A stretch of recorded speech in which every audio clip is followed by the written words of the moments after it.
It's recording something. So, all right, guys. Thank you. Those of you that joined us earlier on, thank you very much for sitting with me through this. We're gonna do our best to make this show just as ordinary a show as possible. There's no point on dwelling on things. So, right. Everyone, hang tight. We're gonna start the show right now.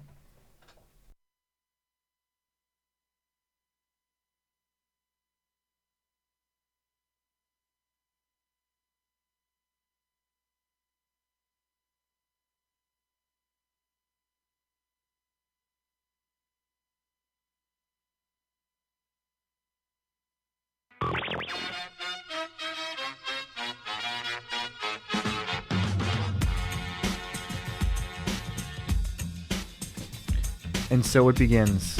Oh, yeah. I can already see that the mics are like way louder than everything else. All right, so I won't yell too much. No, you can yell all you want. Oh, all right. When it's just you and me, that's fine. Okay. Welcome back to Outside the Cinema. This is the first episode that we are doing in the new studio. Yep. And we'll see how it goes. So far, so good. Well, we're 57 seconds into it. Hey, worse shit has happened in less than a minute. This is true. So we're recording with the new computer. Chris, let me ask you this. If the Mac goes dormant, Yeah. will it continue to record? Yeah, but you should go into your preferences. I'm tapping the side of your screen. You should go into your preferences and set the sleep mode to never. System preferences? Yes. Okay, let's see. Because you're just going to let that sit, right? You're not Pretty going to much. touch it again? Desktop and screensaver? Yeah. Desktop and screensaver. And go to desktop and set it for never, and then, it'll shut off when you close the lid, wait. obviously. Well, wait here. Hold on. Come around. Remember, I have new Mac stuff. No, go to screensaver. Screensaver. Wait, am I thinking of the right Start after 20 minutes. Hold on. You want me to actually come around and look? Yeah, please. Okay. Oh, careful. Yeah. The room is significantly smaller. All right, let me see.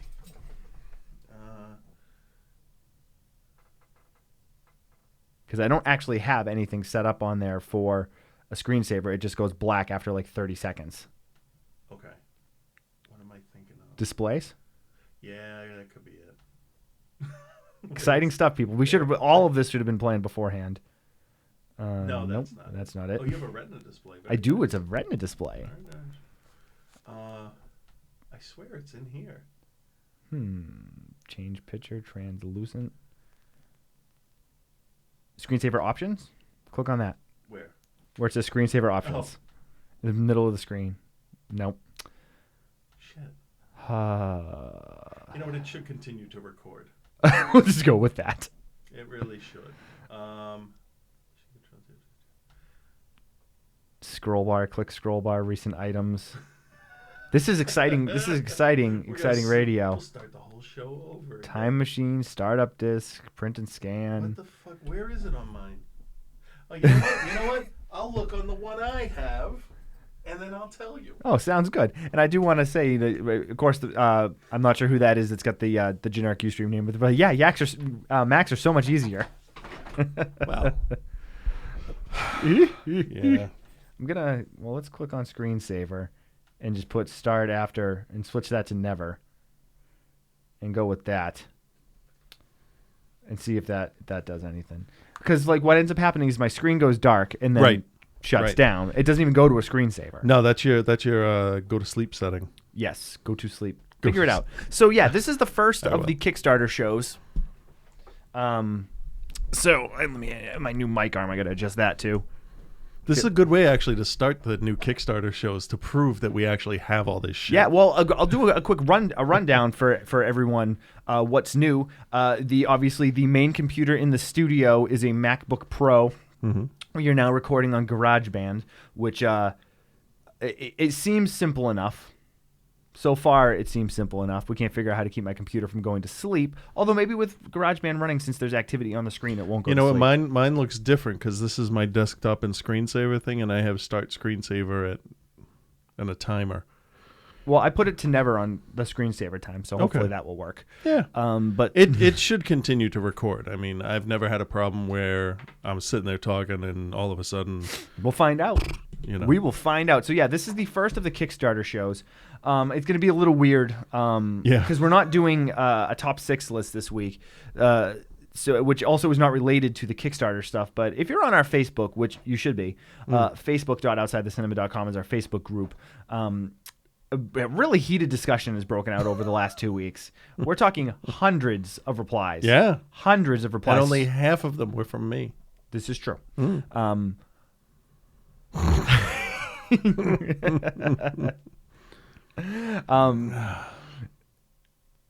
we'll say there were some heated conversations going on concerning the Evil Dead, the new Evil Dead film. I'm not going to call it a remake. I'm not going to call it a reboot. Because there is ample... Wait till we get to the segment. Oh, we're not at it yet? No. Oh, I thought we were the way we were talking about it. No, I haven't even said what the movies are this week. Fair enough. Yeah, I got to make a change. Yeah. So normally we don't talk about new stuff. And I know it's kind of been talked to death, and I think at the time when we decided that we were going to do the segment, it hadn't been quite talked about as much as it is now. But we're going to talk for a few minutes. We're going to take a different angle, though. We're going to try to at least. Yeah. At least try to take a different angle. So that'll be the first segment of the show, and then actually I need the sheet that's got the info on it. Oh yeah, which I haven't started copying down. Our yet. first 2 Kickstarter film picks, and of course I did not write down whose picks they were. Every single pick on here. Wait for this week. Yeah. Every single pick on this sheet. Remember I did because I good. wanted to know who to blame.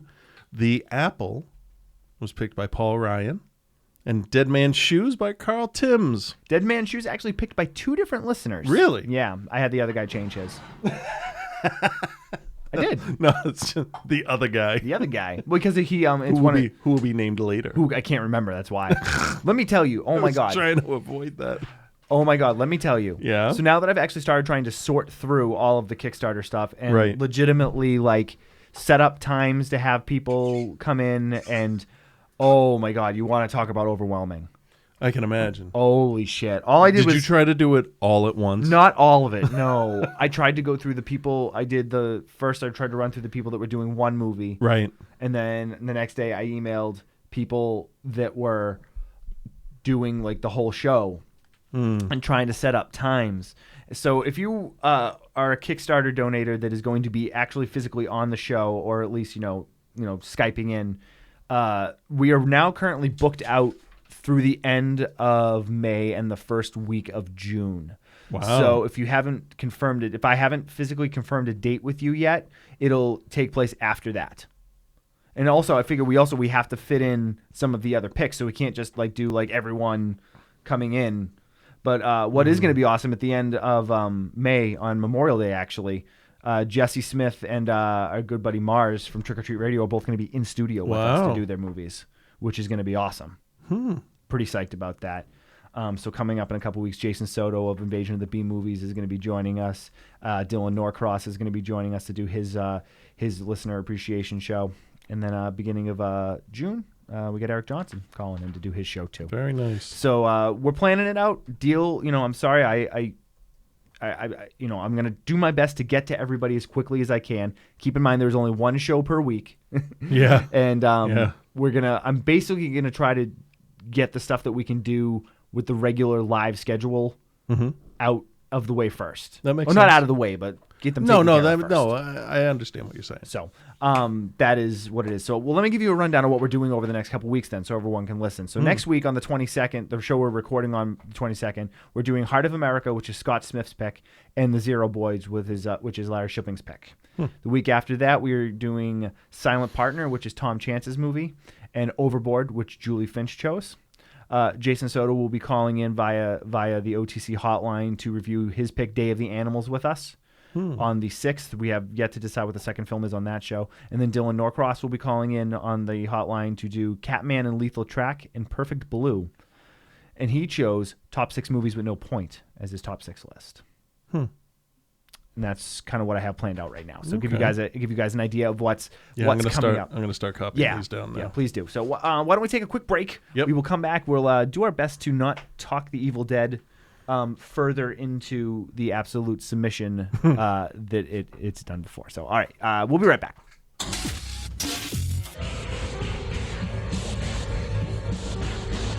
Hi, this is Adam Green, the director of Hatchet, and when I'm not belt sanding a bitch's face off, I'm listening to Outside the Cinema.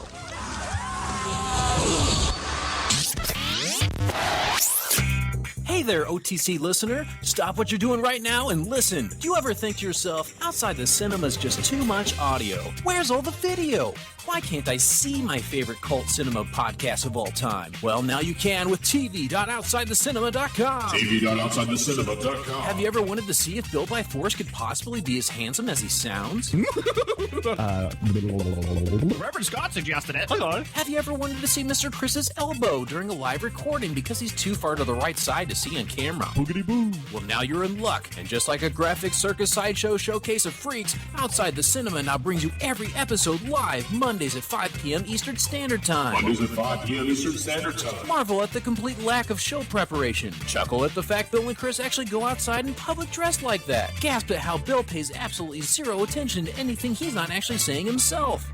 Is that it? Wait, there's more. Heck, now and you can also stare in awe at the absolute wonderment of seeing Bill and Chris listen to Holy Shit with Reverend Scott Live. Why just listen when you can see the disaster unfold right before your eyes? tv.outsidethecinema.com. Be there.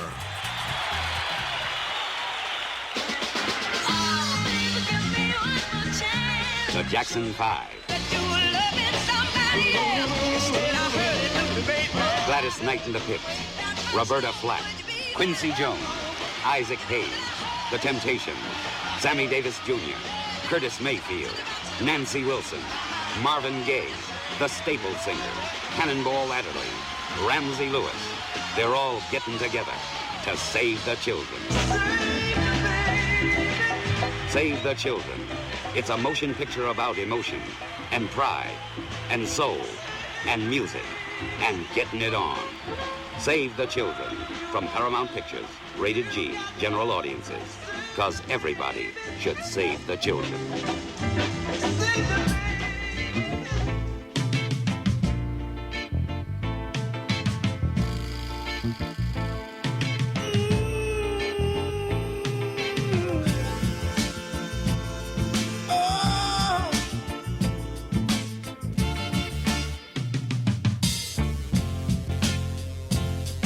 I'm tired of the city life. I'm tired of the city people trying to get in my business, just me and you. I know, baby, we gotta get on through and go somewhere. All right. A little bit of classic soul. Well, it's not classic. It's actually brand new release. It sounds like classic. Yeah, though. no, it's total throwback stuff. And as you can tell, I can remember the guy's name because I'm quickly reopening the file. Charles Bradley from his record "Victim of Love." It's really good. So good that I couldn't remember his name. Yeah. All right, so we're gonna do something that we don't normally do. No, We- it takes a very special film. What was the last one we did this for? Serbian film, maybe. No, it's not going to be that long of a conversation. Oh no, we're cutting this off at like 20 minutes. No way. No way. All right, so it's been a while since I think a film has really kind of split the horror community the way the new Evil Dead film has. So, needless to say, first and foremost, Chris, Yeah. I know what you thought about the film, and anyone that's on our Facebook, you really kind of knows. But for those of the people that kind of just listen to the show, how did you feel about the new Evil Dead film? I liked it. See, well, okay, so I can't get too deep into it yet, but it Just give me your general, did exactly what I expected it to do. Retell the story of the book found in the basement with a bunch of people in the woods. And it did some things I didn't expect, like they would give the characters actual motivation for not leaving the cabin. Mm-hmm. So I have a little bit of respect for that. I like what they did. I liked this version of the book. It was just more visually interesting because now they have a budget to put behind it. Yeah. So it was totally enjoyable. But it's a horror movie. This will be a spoiler-free discussion too. We'll try. I mean, it's really not the type of film you can really spoil a whole lot. I don't think. No, what you would spoil is it's like if you review a comedy and you tell the jokes. You describe the gore too much. Yeah, okay, I see what you're saying. That's what spoils it, because you know how the movie goes. Yeah, it's pretty simple. It happened twice before. I also quite enjoyed it. I don't think I liked it quite as much as you did. I found, though, that as the hatred started to kind of spew out for it, I found that I liked it more. Oh, absolutely. Because I don't really quite, not getting ahead of ourselves, really understand where this absolute vitriol is kind of coming from. I've realized that when I like something to the point where I will take the time to say something in defense of it, it makes me think about it more critically, and it makes me delve deeper into why did so and so do this, why did this happen, what was the decision behind this part. And in thinking about it and really like looking into changes or decisions that were made on this remake / sequel, which I'll clarify again in a second, I have a lot more respect for what they did. And in essence, talking about it more made me realize how much more I liked it. It's not just a gut reaction of, well, fuck you guys, it's my favorite movie of the year. It's, we're going to remake the tree rape scene. So how can we change that and make it more plot driven? Because the original wasn't. No, it was pure exploitation. And I will not be the first to admit that I rewatched it, the original, and budgetary constraints aside, it's bare bones. If it wasn't for Bruce Campbell, if Raimi didn't make a name for himself, it would have been lost. We would have covered it like 8 months ago, and we would have said, this is a piece of shit. D. I don't think the original is very good at all, to be honest with you. Not to get ahead of myself. I understand why it's held now, yes, to the standard it is. Absolutely. But it's really not a very good film. No, it's not meant to be. No, it is. It's meant to be a scary horror movie, and it's funny because it's inept. Yeah, essentially. But that's, they did the best they could, so we give them that OTC leniency. Right. Like your heart was in it. Yeah, and people have to remember that the second Evil Dead film, Evil Dead 2: Dead by Dawn, is essentially a remake of the first one. Yeah. Played off for laughs for the most part. So now that's kind of Three Stoogified. Yeah. Now getting into what people thought of it, and I've got a handful of emails here from people. If you want to go onto our Facebook and read, I'm not even gonna open Facebook and get in there. No, that's because it's just too much information for me to try to reiterate out again. Where do you think the disconnect is with a lot of people that we've kind of had the argument with? And I'm not saying that... I'm rubbing my hands and getting ready for this because I know exactly what I'm going to say. Where do you think this disconnect, as the reasons why you and I, who are, as big a cult movie fans as you can get, and horror, I would say, I watch my fair share. We're up there, we know what we're share. talking about. I feel like, I mean, not that we're like, we've reviewed like how many movies? Yeah, we know what we're talking. We know how to critically watch a film. Yeah, I feel like we know what we're talking about when we're talking about it. A little bit. So where's this disconnect with other people that are so-called horror fans?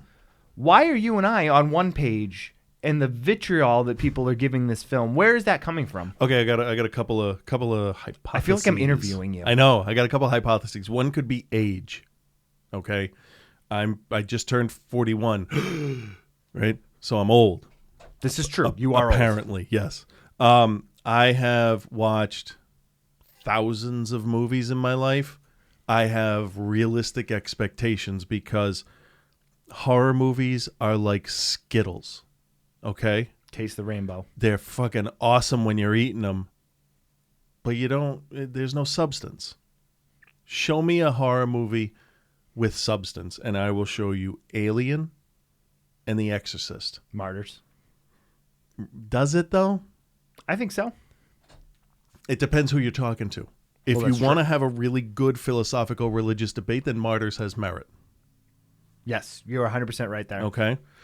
But if you're going to just classify it as straight up torture porn, like a bunch of these idiot reviewers classified this Evil Dead remake sequel, here's why it's a sequel. She was sitting on Ash's car. Yes. Slow down for a sec. I just wanted to get that out. No, I know. That's my next, because that's my next question to you.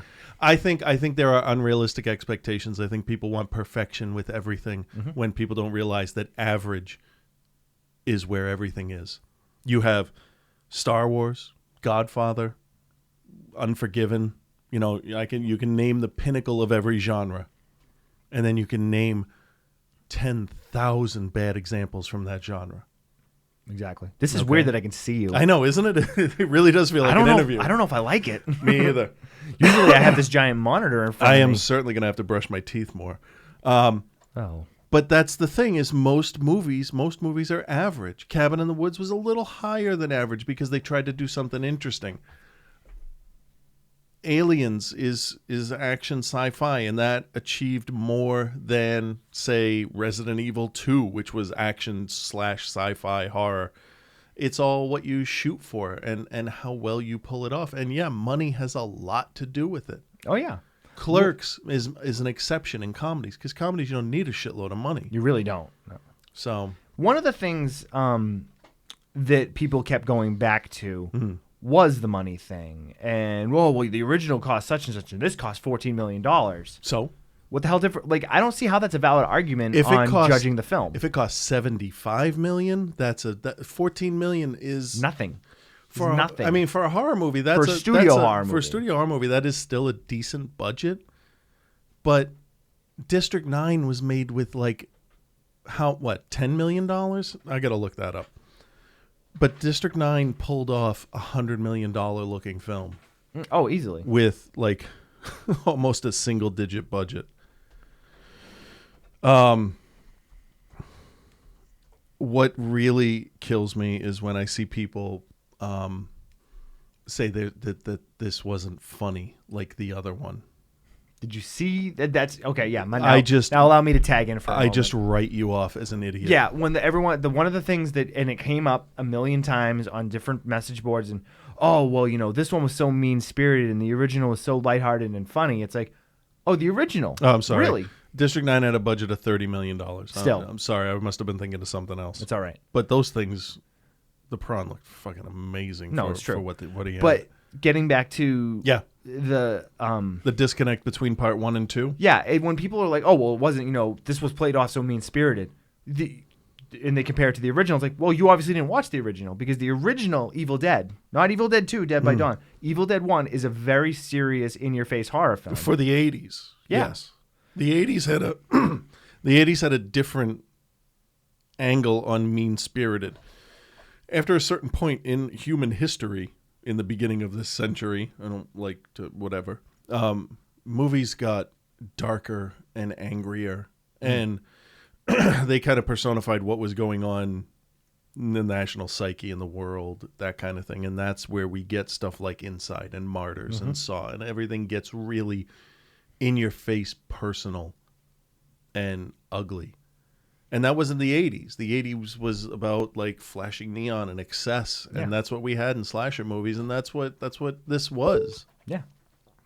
I don't know what that beep was. That was my Facebook. I don't know how to. Oh. I know how to mute it by closing it. That'll do it. But yeah, I mean, it's not a cop-out to say that we live in a different time. Oh, no, and that's the thing is you can't, if you tried to make them just, and here, this is a no-win situation for Fede Alves and Sam Raimi and Bruce Campbell and what's the other guy's Tapper or whatever. You know what came out of this real quick, and then I'll let you get back. I watched episodes of Suburgatory because of that girl. I did not. I wanted to see the non-possessed version of her. But this was a no-win situation for all of them, because if they did a shot-for-shot remake of the original, it would be, well, it doesn't. Psycho. Well, it doesn't have Bruce Campbell in it. Yeah. So it's stupid. But if they, like they did, tried to take it a different direction, in my opinion, continue the story. Yeah.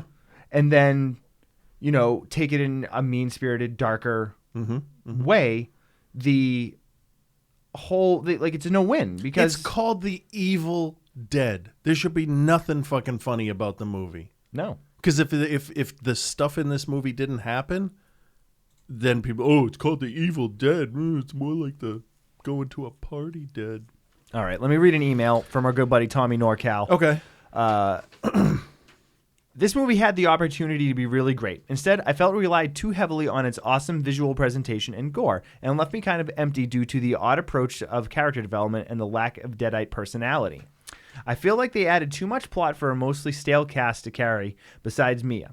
I cannot think of anyone else's name in that film. The plot was... Yeah, but name the people in the original. I can name Bruce Campbell. Right. Yeah. I cannot think of anyone else's name in the film. The plot was fine, but added depth that couldn't be executed by bland characters, all of which ended up as fodder and nothing more. If this was executed in the less is more way, I would have had a lot more fun with it. The fact that the Deadites just sort of twitched like something out of a nu metal music video also bothered me. I was really hoping for more psychological mindfuckery and unexpected turns. They also had gold with the brother-sister-mother relationship and could have gotten some real evil dialogue from the Deadites. Instead, you just had Mia acting like Linda Blair. I wanted to give it another shot. I want to give it another shot, but at this point, I'm thinking it's a C- with a recommend. 100% better than that steaming turd Sinister. What do you want to comment on there? Lack of characterization. It's a horror movie. Mm-hmm. You have here's the characterization. Ready? Dickhead brother that's wearing Ash's shirt. Stupid fucking idiot that opens the book and reads it. Know-it-all idiot that decides that they don't need to leave.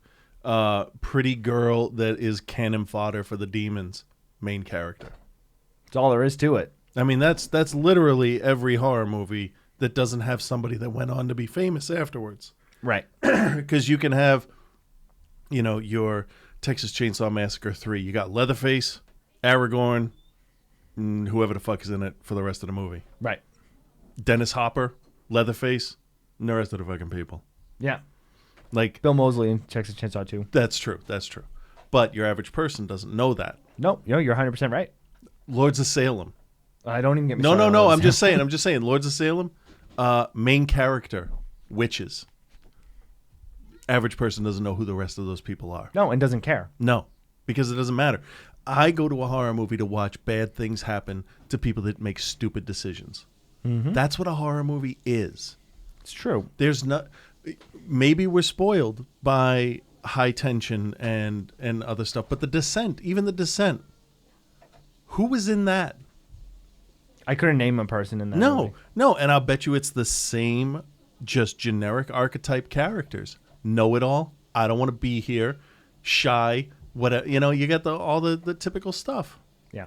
You follow a pattern. From our good buddy James, the equal opportunity dork, who I kind of called out on our Facebook today when he was like, Chris said I didn't have to email my information, and I'm like, that's fine. We just won't include it in the show then. Well, yeah, I thought he was being sarcastic. So I apologize for that. But he was kind enough and actually totally, on point. He collected all of his thoughts, copied and pasted them into an email. So nice. Let me read what he's got here. All my comments on Evil Dead from the Epic post on Facebook. I don't have time to go through and compile them into a coherent email. Well, I guess apparently I don't have time to read it then either. Moving on. I'm kidding. So I'm suggesting skimming it and picking out anything you find interesting, which is exactly why I said I can't read it off of Facebook. I'm just... Okay. Though he did the work for you. No, he did. He's like, here's a little bit of the work. Right. Well, no, but I mean, if it's the most important stuff, that's good. Though I suppose it would be a lot more humorous to read it without all of the context with the points I was replying to. This is true. Allow me to move closer. Closer here. Okay, so this I gotta. You'll get the hang of it. Yeah, it's brand new, so it barely moves too. Yeah. All right, so it goes on. I thought it maintained the legacy quite well. There was a moment when I thought I was going to hate it at the end, but then it kept going and became more awesome. It wasn't a smart horror flick, and it's not high art, but neither were any of the previous installments, and I loved those. And then his next point here is that was Ash's car Mia was sitting on at the beginning, wasn't it? Yep. I'm almost positive it was, so this is Evil Dead 4, not a remake. Let's kind of stop here for a quick second. I hate people referring to it as a remake. Yeah. Because it's not a remake. No. If it was a remake, it would have been 1981. And the cast would have been named the same. Well, no, it wouldn't necessarily have to have been 1981. No, you know what I mean. But the plot line and the storyline and all of that would have been the same. Yeah. Just the Deadites do the same shit over and over again. Yeah. I'm okay with people calling it a reboot because there hasn't been a new one in the franchise in, 16 years. True. Although, with all the rest of them saying that they want to take 3 of these and the 3 of the other ones and connect them both with a 4th in each series, kind of like an Alien versus Predator kind of thing. It's it's a sequel. It's an alternate Yeah, timeline I would say sequel. reboot/sequel is Yeah. kind of how I look at it. I'm not even going that deep into it. It's one of the few reboots, he puts reboots in the quotes, that actually feels like a reboot/sequel and not just a bland rehash of moments from the original film. My only gripe is the lack of humor, but that's countered by the fact that they kept it down to 90 minutes. The one thing I liked about the first Evil Dead movie was how gleefully evil the Deadites were. Still, it didn't hurt the movie for me. Now, again, this is all out of context. Right. No, I'm remembering the context myself. Now, I do feel that it's a different film. I'm sure the director wanted to distance himself from Raimi's trademarks as much as he could and put his own stamp on things. There was a point where we were talking about High Tension. Right. James didn't feel that he got a High Tension vibe from it, though. No, it was just in certain scenes that I saw, like in the woods, because the other one takes place in the woods. Diablo Cody rewrote some of this. Now I'm really glad that there wasn't any humor. Yet this was also Feedy's feature-length debut, and he thought that he did a hell of a job. It's an impressive first film. Yeah, I mean, he was working with some people that, working with Raimi and these guys. True. But if he didn't have an eye for it, if he couldn't coach there were some genuinely like gut-wrenching scenes in there. Like I squirmed in my seat for a bunch of stuff. He knows how to build tension in a scene, like when the guy's flipping through the book and you see the one thing, because everything is predicated on the things that happen in the book, and it's past the boiling stuff, and it's the with the face in the one hand, and you hear the noise for way longer than you should hear that noise.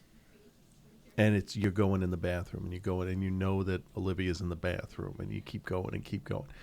For me personally, the payoff was not as good as I thought it was going to be. My imagination took that way further than what the what you makeup actually showed. saw. Yeah, no, I agree with you on that point. But the use of sound and the building of tension, it was fantastic. I'm like, oh Jesus, come on, just get to it. The sound design was great. It was disgusting. Love the use of the air raid siren. Thought that was very cool. I liked the sound design, but I hated the score. I don't remember the score. Was it like big and bombastic? It was big and bombastic, yeah. and like, what the? Oh, yeah. Please on. I'm like, it was too much. Kind of like the Omen remake. I never saw the Omen remake. Okay, you can imagine though, right? I'm sure, yeah. Wasn't a remake; it was a sequel. Felt it was on par with the original Evil Dead, which by itself was means a cinematic marvel. You go to flicks like this to watch people die horribly, and I thought that it delivered in that way. Not sure what more a person could want from an Evil Dead movie. I disagree that reading the book was dumb. In the real world, I'd find that book, get some friends together, have some drinks, laugh our asses off at all the silly shit in it because demons and witchcraft aren't real. Fuck, I'd take pictures of it. I'd be the dumbass that's like, oh, look at this, Instagram, bang, bang, bang, bang. I'd expose the whole world to the book. Because at some point somebody had said something about, if I found that, I want to read that out loud. Yeah. I wouldn't open that. You would. Here's the thing. The movie, The Thing, the remake? The prequel, Prometheus, this, Friday the 13th, all that. If you don't do the stupid shit, the bad stuff doesn't happen. And then you have My Dinner with Andre on a spaceship, or at Crystal Lake, or on Elm Street's kind of different because you can't get away from that no matter what you do.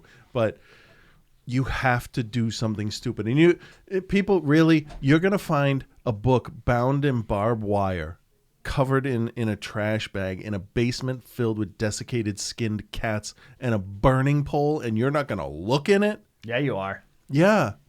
And someone else had posted that the first thing I would do is call the cops.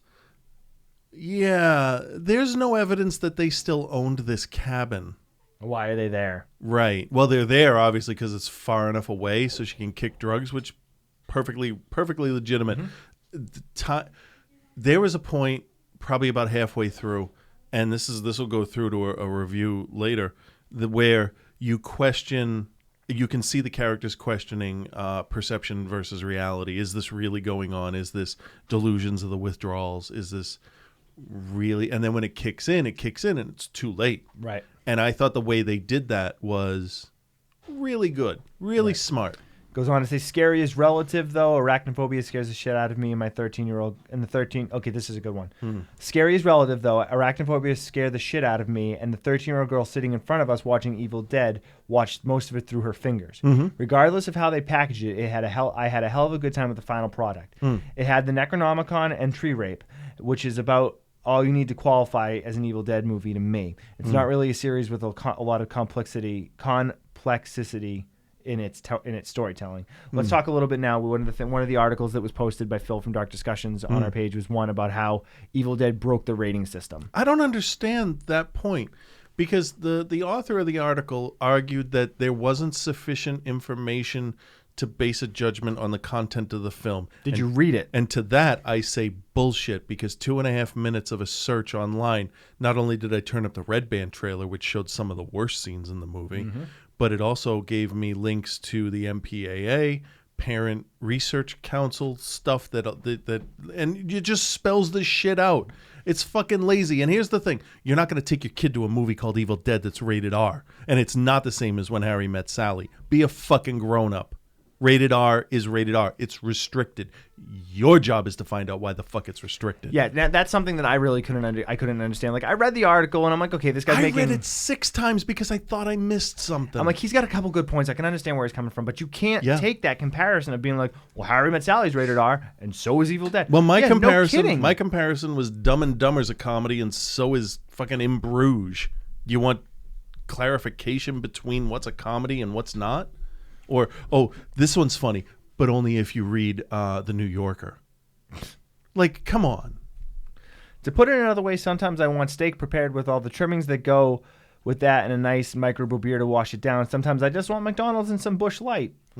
Movies like Evil Dead or McDonald's. Less than stellar dialogue and the wooden acting. Less than stellar dialogue and wooden acting aren't just acceptable, they're expected. Still, I thought that the girl that played Mia was pretty good. She was certainly fun to watch. I don't want the Danny Boyle version of Evil Dead. That's just how I roll. James. P.S. If this made any sense out of context, this made sense in the context of the Facebook post, I swear. Thank you very much for getting that over to us, James. I know I gave you a hard time, but... I don't understand. I definitely understand that people have issues with the rating system, but... the issues that this versus Hatchet, because we had a little bit of a discussion about this versus Hatchet with the rated R and the not rated. I rewatched an interview with Peter Jackson, and he said that he thought for sure he was going to have to cut a bunch of shit out because he's got decapitations and arms being cut off in his Lord of the Rings movies. But the MPAA told him, oh no, those are monsters. That's fine. And the stuff that happened to humans in Evil Dead was a couple of stabbings, a couple of punctures, a couple dozen punctures, one amputation. Like, less shit happened in Evil Dead to actual human beings that weren't possessed, because there's Deadites and then there's human beings. Fargo had more trauma against human beings than Evil Dead did. Evil Dead, the worst stuff happened to people that were possessed that looked like monsters. So it's easier to get away with that. Right. That's why Lord of the Rings was PG-13 and not let's R. play our buddy Adam sent us an MP3 on his thoughts. Hey, Bill and Chris, it's Adam Portress. You guys were looking for a little bit of feedback on the new Evil Dead film. I saw it on opening day, and I got to say, for the most part, I was just so middling on this movie. I wish I felt one way or the other more. It's like I wish I either loved it or hated it. And I think that's a giant fault in many movies is that, like, you know, just to be middling, to have so much potential and to have that potential be squandered. And that's what I think is the biggest problem with this movie is that it could have been so great, but just wasn't. The biggest thing for me is, like, when doing a remake, you have to do what I like with cover songs. You know, a cover song either needs to sound, you know, so much like the original, but can be different that, you know, you instantly identify, oh, that's what that song is. Or it needs to be so different that it's almost unrecognizable from the original. But when it's in that middle section where it's like we're kind of like the original, but we're trying to be different at the exact same time, that's when a cover song sucks. Same thing goes for remakes as far as I'm concerned. And that's where this new Evil Dead remake is. The biggest problem for me is that the characters in this movie are absolutely terrible. You don't care about a single one of them. Think about Stephen King books. You get to learn who these characters are. You get to be with them a while. You start to care about them, and then he puts them through hell. And that's why you don't want those bad things to happen to them. You get zero of that with the new Evil Dead movie. Now, I'm not going to sit here and tell you that the original Evil Dead is like a Robert Altman film or something. You're not going to get that kind of level of anything. But at least you got to sit back and, be cool with the characters for just a little bit before, we just started destroying their lives. With this, you get none of that. I mean, David, the guy who's, kind of like Ash Jr. in this thing, who's nowhere near an Ash, but that's in the good category. His girlfriend doesn't say, more than 5 lines in the whole damn movie. So, when she dies, it's like, well, who gives a shit? She's dead. She's dead. Who cares? But that's the biggest part of the whole movie for me. I mean, the gore effects were pretty decent. It's nice to see what they can get away with in a rated R movie these days. So strange to say that I enjoyed the fact that the tree rape scene was back. I know that's weird, but also not as good at tree rape scenes as far as tree rape scenes go. Granted, I think I've only ever seen 2.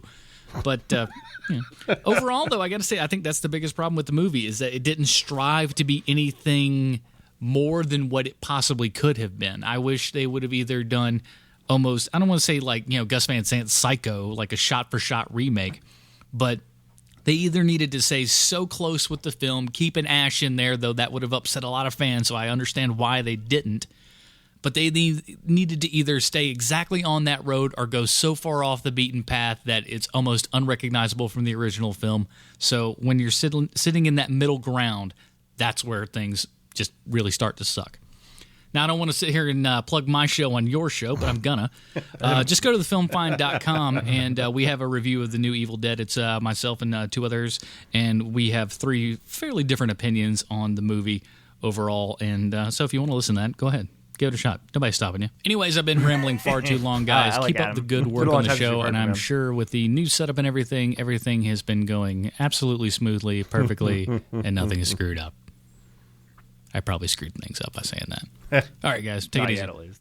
Hey, thanks a lot, Adam. Adam can send us an MP3 anytime he wants because he's got an awesome microphone and sounds good. Yeah. So I think Adam made some great points there. There was something he said in the beginning that I wanted to... Tree rape? No, well, there was that. Can I give a quick little spoiler alert kind of thing here? Very quickly.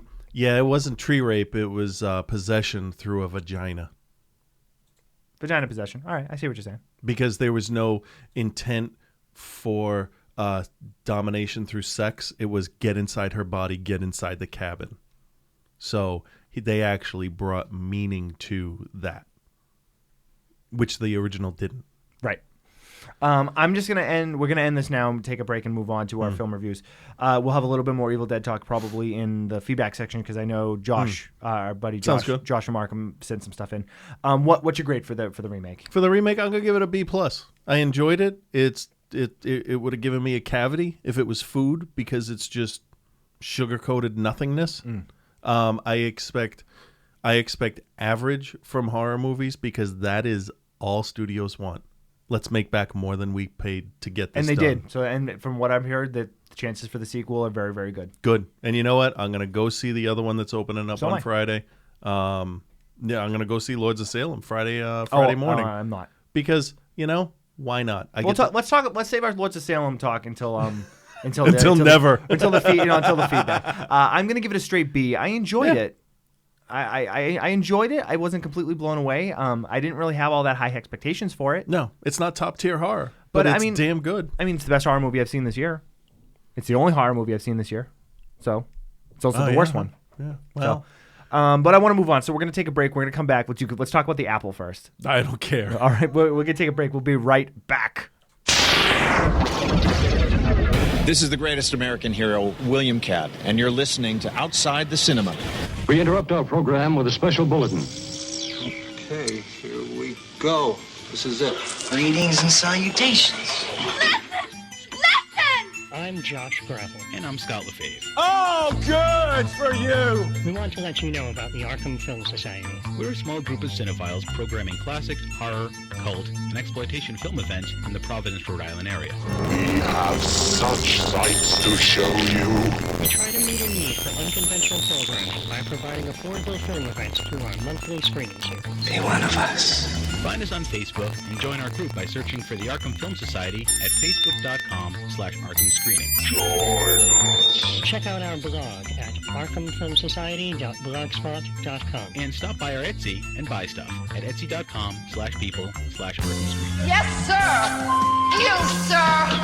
All right already. I'm hip. We now return control of your television set to you. Child? Yes, it is, Mrs. Jensen. But this baby is black. Born Black, the authentic medical phenomenon only whispered about until now. Elizabeth, the wife, a one-man woman. She had every reason, every right to believe her baby would be the same color as its parents. Warner, the husband, he brought something more than a hangover home from a wild, wild party. Born Black to white parents. Presented by Hallmark Releasing, in color, in shocking detail, including the actual birth of a black baby to a white mother. Born Black to white parents. Medical science acknowledges this as a first, but it won't be the last. Born Black.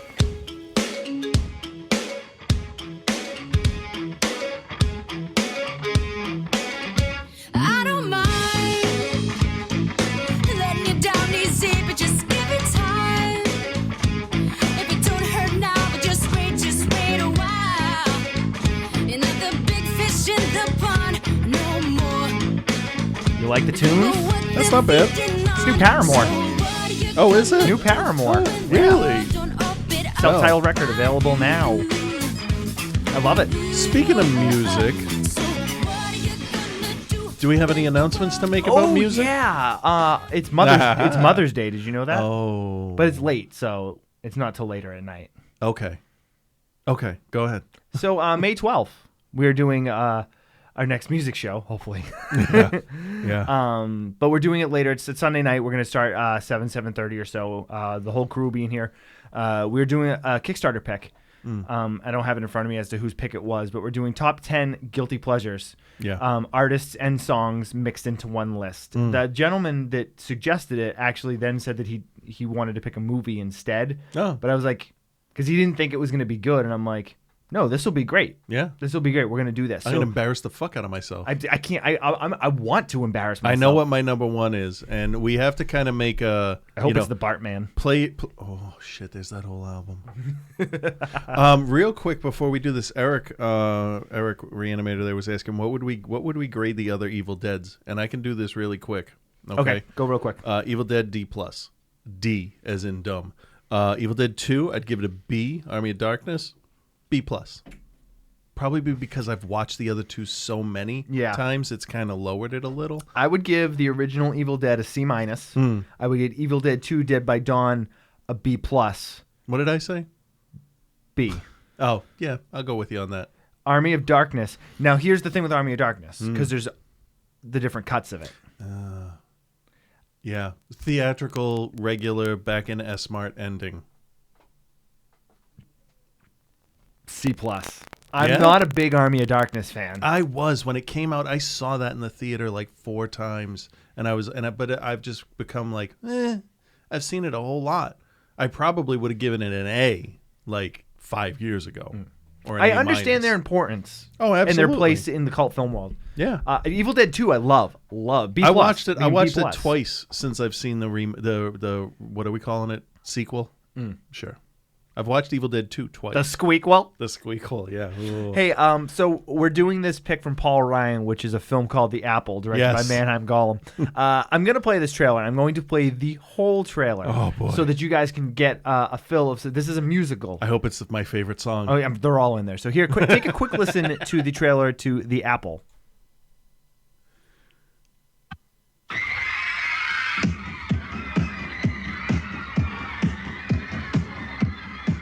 In 1994, the world is controlled by one power.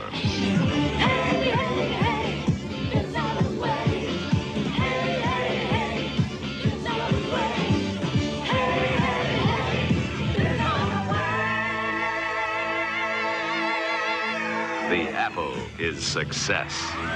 There ain't no pride. There ain't no shame. There ain't no sympathy. There ain't no blame. There ain't no pleasure. There ain't The Apple brings you everything. What about happiness?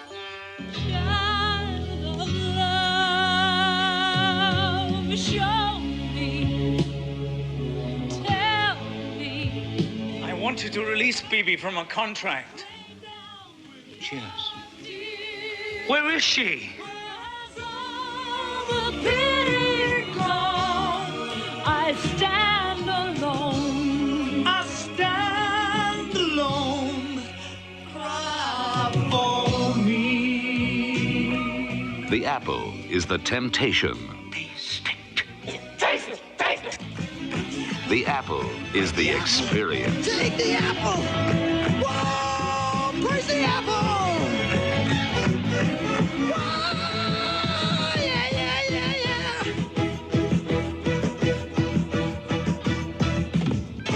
The Apple is the forbidden fruit. Come and take me and shape me and mold me and make me and fill me up with your fire. This is your song. Come do anything to me. Your little heart desires. Ooh, I've never been so high in my life.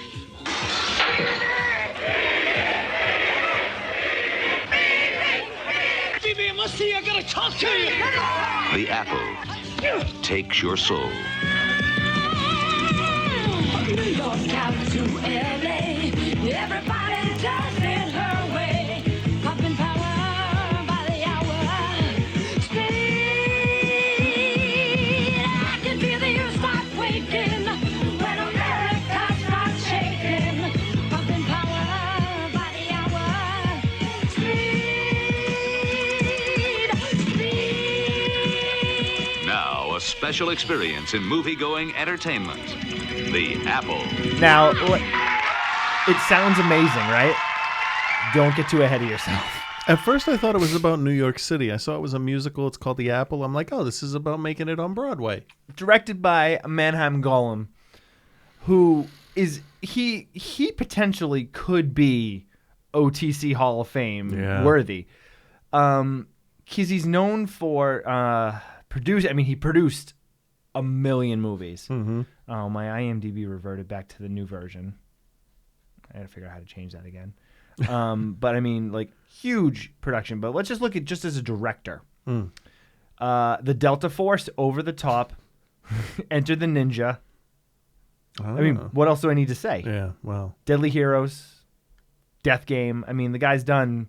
I mean, fucking did Over the Top. Come on. He's a prolific producer of films. Yeah, to this day. Yeah. Yeah. So The Apple was him because he wrote the screenplay based on a story by Kobe Wright. Musical set in the future, i.e. 1994. The distant future. I mean, first of all, if you're going to make a movie that's going to be in the future, don't set it 14 years after the date that the film was finished. I'm sorry, 14 years is not enough. Oh, wow. Yeah, it was only 14. 14 years. I was a sophomore in high school in the distant future. 94? Yeah. That was a year before Ellen and I moved in together. Ooh. And what year did this come out? 1980. 80. I was 8 years old. I was 3. Starring, this is you get Catherine Mary Stewart, who most of you would remember as Mags from As Last all Starfighter. of you better remember, I think is what you mean to say. All of you better remember her as Mags from The Last Starfighter. And she was also in Night of the Creeps. Yes. Greg Gilmore is Alfie. Grace Kennedy is Pandy. Alan Love is Dandy. Was he the dude with the teeth? Yes. Okay. I couldn't remember his name. I was going to call him Dr. Teeth the whole time. Joss Ackland, Vladek Shabal, Ray Now, Shell. Joss, everybody better remember as Ed DeNomolos from Bill and Ted's Bogus Journey. Oh, yeah. And Angry White Dude from Lethal Weapon 2. Oh, my God, yeah. Yeah, huh? Yeah. I like him. I like All him a right. lot. All right. So the story of The Apple is you have... I didn't even need IMDb for that shit. No, that's I good. knew that. That's good. So, set in the future, 1994, a young couple played by Mary Stuart Ashton and the other guy. They're a musical duo. They're trying to break into the music industry. But the world that they live in is basically run by this record company conglomerate, if you will, called the BIM. Yeah. So they do this nice, sweet little love song, and everyone's like, "Fuck you, do the BIM or whatever." Very, the hell very it is. 70s John Denver-ish. Yeah, Like Donnie and Marie yeah, kind of. like folk, like Yeah. but very pretty, like pretty song, like it's It was like, all right. Whatever, it's a love Yeah, song, it's a passable. acoustic love song, whatever. Yep, I can see hippies singing this outside. So people start to. They're doing this contest, and people start to like, oh well, the song's nice. I like it's it. actually kind of like an American Idol kind of thing going on, isn't it? So then the people. Oh no, from- it was an award ceremony. I don't know. Who cares? It doesn't matter. It doesn't matter. Basically, this is what happens. In an alternate timeline, when the Star Wars Holiday Special was the biggest thing ever, this movie was made. When everyone celebrated Life Day. Because holy shit, did this look like some of the shit in the Holiday Special? Yeah. Not even like passing resemblance. Like, are those the same people? So yeah, for the actual plot, right? They get signed by what's his face? The BIM. Yeah, what was the dude's name? I don't know. Morpheus? Mr. Big Booty? I don't remember. It's Big Booty. What was his name? I don't remember. It was like a half-assed attempt at Beelzebub, is really what it came down to. Well, yeah, at the end of the movie when all the allegories come together. Yeah. So basically, they go in and they're Mr. Boogaloo. Boogaloo. It was like it should have been one word, but they pronounced it not. So they go in. He's like, oh, we have you set up for a world tour, and we're gonna have you go into the fashion designer. And the guy's like, whoa, wait a minute, slow down for a second.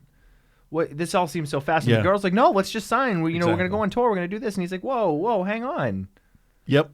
And so he decides, he's like, no, listen, I can't, I can't do this. I can't sign this without reading it first. I'm not working for the man. Essentially, I'm gonna sell my songs under their own merit. And I'm not even like fucking around. That's what happened. Yeah.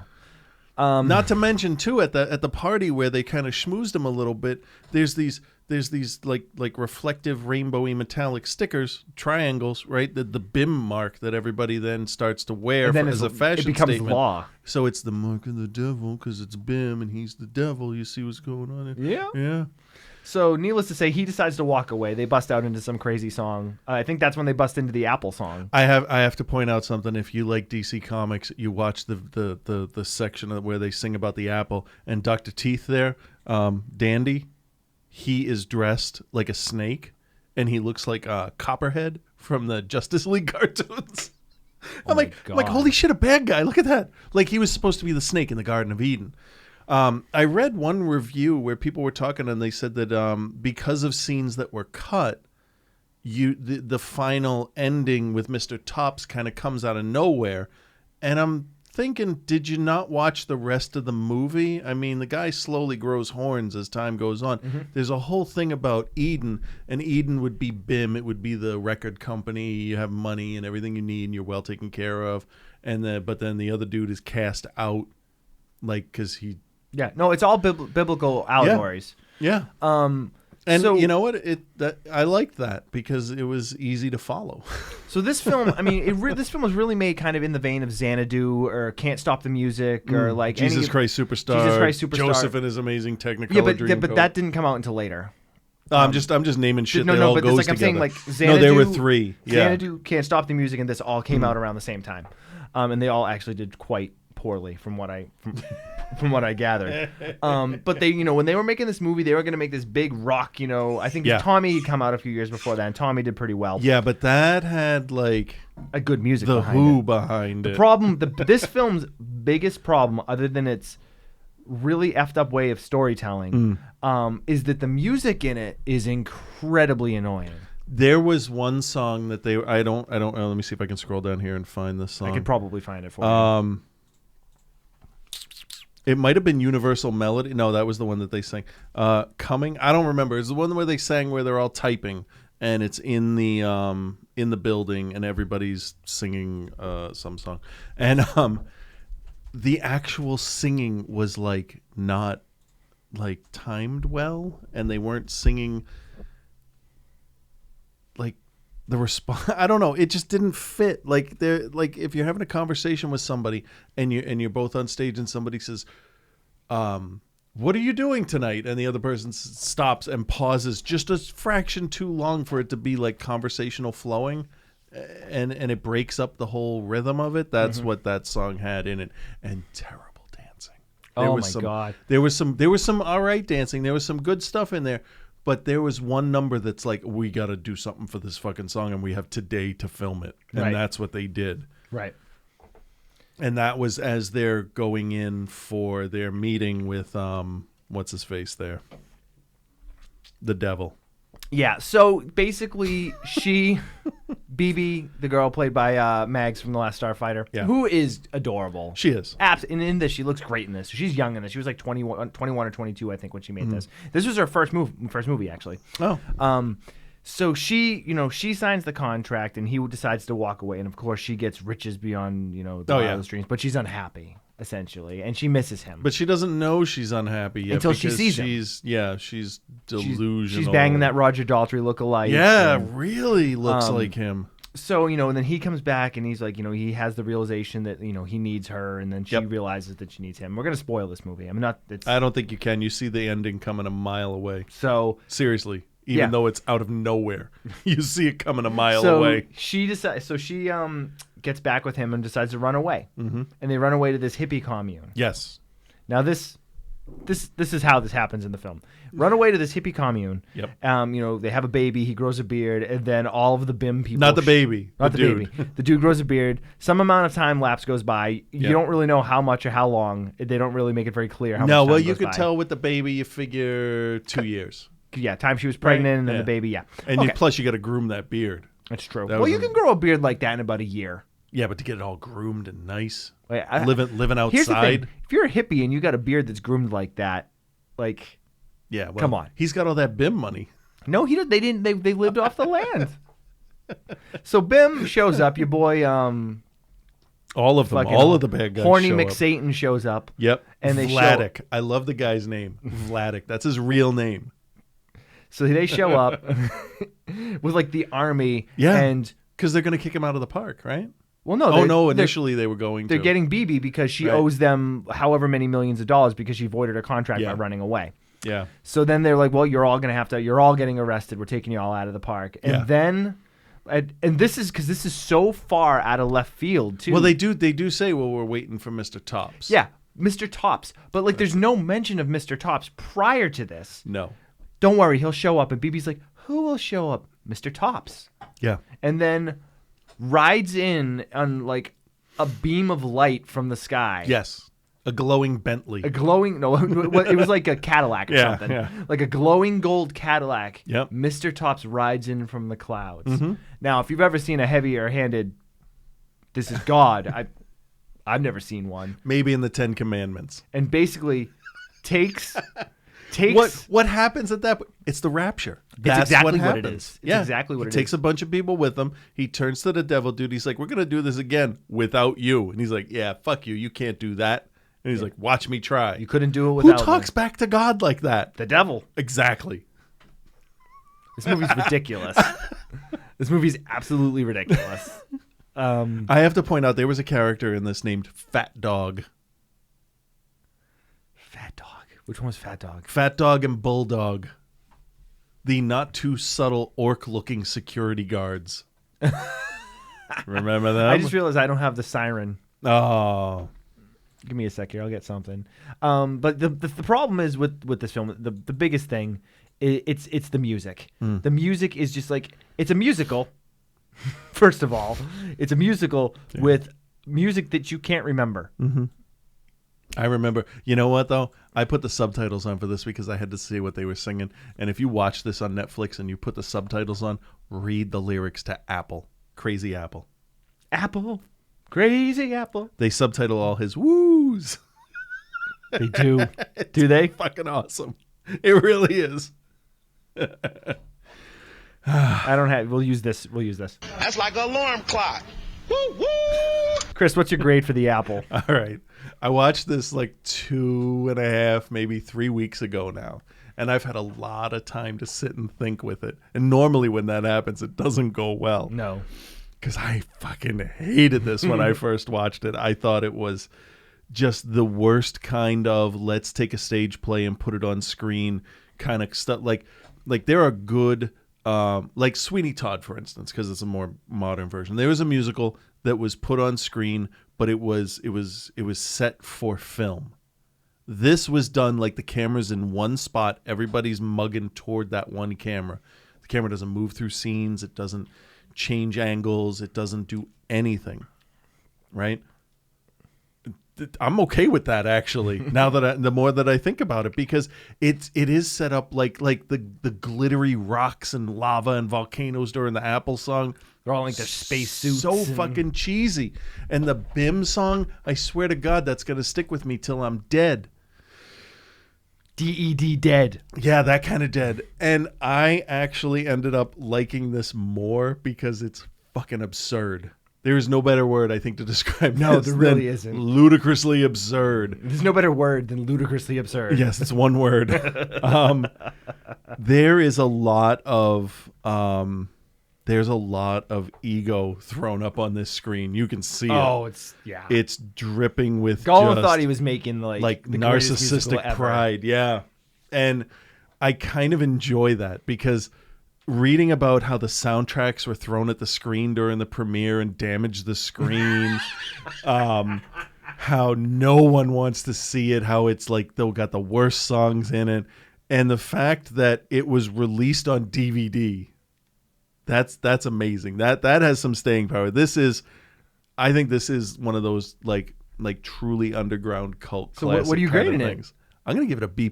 Wow. Because if I had reviewed this right after I did it, right after I watched it, it would have got a D. But it really kind of like I found myself thinking about this. I see where you're coming from. Now, my biggest issues were the fact that it's a big production musical with songs that aren't really that memorable and annoying. But Crazy Apple. But Apple, crazy Apple, kind of look like Roger Daltrey. I'm wearing lots of sequin pants, and my face is covered with glitter. Shit, what did I give this? A B+? B+. Okay. That's insane, first of all. It absolutely is, but so is the movie. Yeah, I found myself really kind of not pissed off, but like annoyed at first. But I watched it like about a week and a half ago myself now because we kind of set the schedule up. We knew we were going to have an extra week. And I do like how we have stuff set up because then now it will give me time to think about it. I'm not going to grade it as high as you. I figured you wouldn't. It's not a good film. No. It's overindulgent. It's overblown. But I will say I'm going to give it a C-. Okay. But I will say if you watch this with a group of people in the right setting, it gangbusters. There has never been a movie recently that I've watched within the last, I'd say 10 years that I more wanted to be stoned watching than this. If you do that, because I don't anymore for like 20 years now. If you do that, watch this movie. Get a big bucket of Cheetos, get a big something to drink, and don't choke while you're watching this movie. Yeah, it's ridiculous. It really is. Absolutely ridiculous. It really is. I don't condone drug use, but I think a couple of adult beverages and enjoy it. Even drunk, I think it would be so much funnier to watch. I just think watching it with people would make it funnier. Oh yeah. In general. Yeah. There's all different kind of ways. Just don't watch it sober because you'll get pissed at us. Fair enough. No, you can watch. That's not true. You can watch it sober, but watch it with some friends. Realistic expectations. Watch it with some friends. Yeah. It's going to be terrible. That's The Apple. Paul Ryan's Kickstarter pick. After you listen to this, then go and listen to the projection booths. And also, Show did it on a way back. Okay, too. good. Because I didn't listen to anything before I did this. Now I'm going to go back and listen to what they said. I listened to the projection booth episode when it came out. Okay. They have a really good discussion. I believe they actually had what's her name was on it. Well, she was on for Last Starfighter as well. Yes. So he probably he did them both at once. Yeah. So, projection booth, obviously, good buddies of ours. So, yes. We're gonna take a break. We're gonna come back and take a more serious. We're gonna bring it on down. Yeah, take it make downtrodden. It serious. Leave it to the British. We're gonna talk about Dead Man's Shoes when we come back. Yo, what's up, guys? It's the world champion Judah Friedlander, and you're watching and listening to Outside the Cinema because you're cool and you care about movies that are different and interesting and all that shit. Brand new for 2010, it's East Coast meets West Coast, bringing you all the best punk rock, hardcore, and everything in between.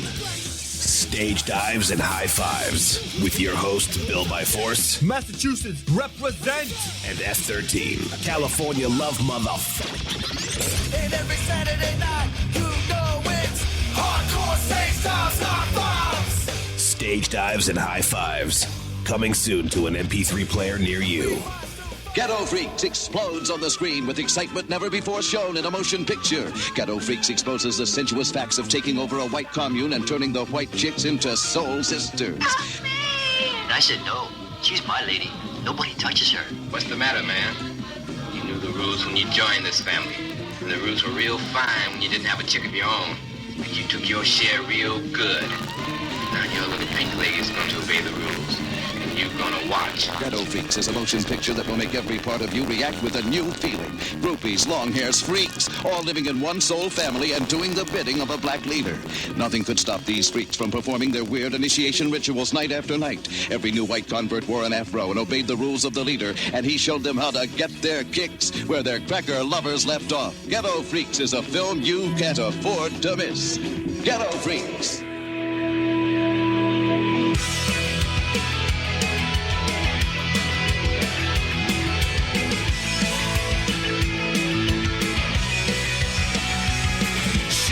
She lied to the FBI when she told them she was innocent of victimless crime. Now I don't give a shit and I never drop dime on my baby, though she gave it to the FBI. I lied to the FBI when I told them that I did it to save her hide. I told them that the plan for the heist was mine. Now I'm stuck and I'm fucking doing federal That's time. new Alkaline Trio. I'm doing time for you. I lied to the FBI from their new album, My Shame Is True. Pick it up now. All right, we're back. Carl Timms chose this next film for us. 2004's Dead Man's Shoes, directed by Shane Meadows. Probably best known as the director of This Is England. So, but I got a trailer here. Take a listen and tell me what you think. Oh, I didn't edit these down. Shit.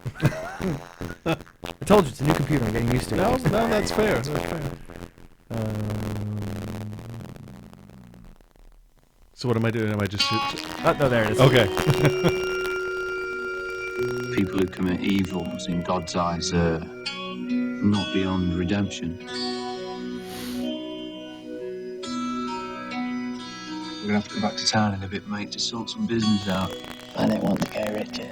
Yeah, that's it. What did you do? What did you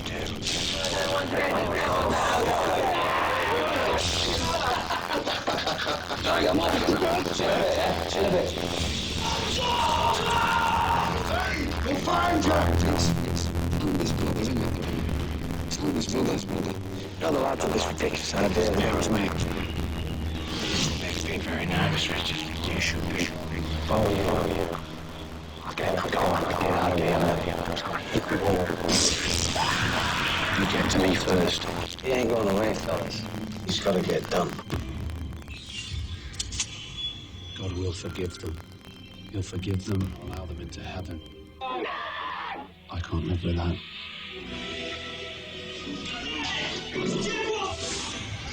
Sorry. You know who I am. The devil.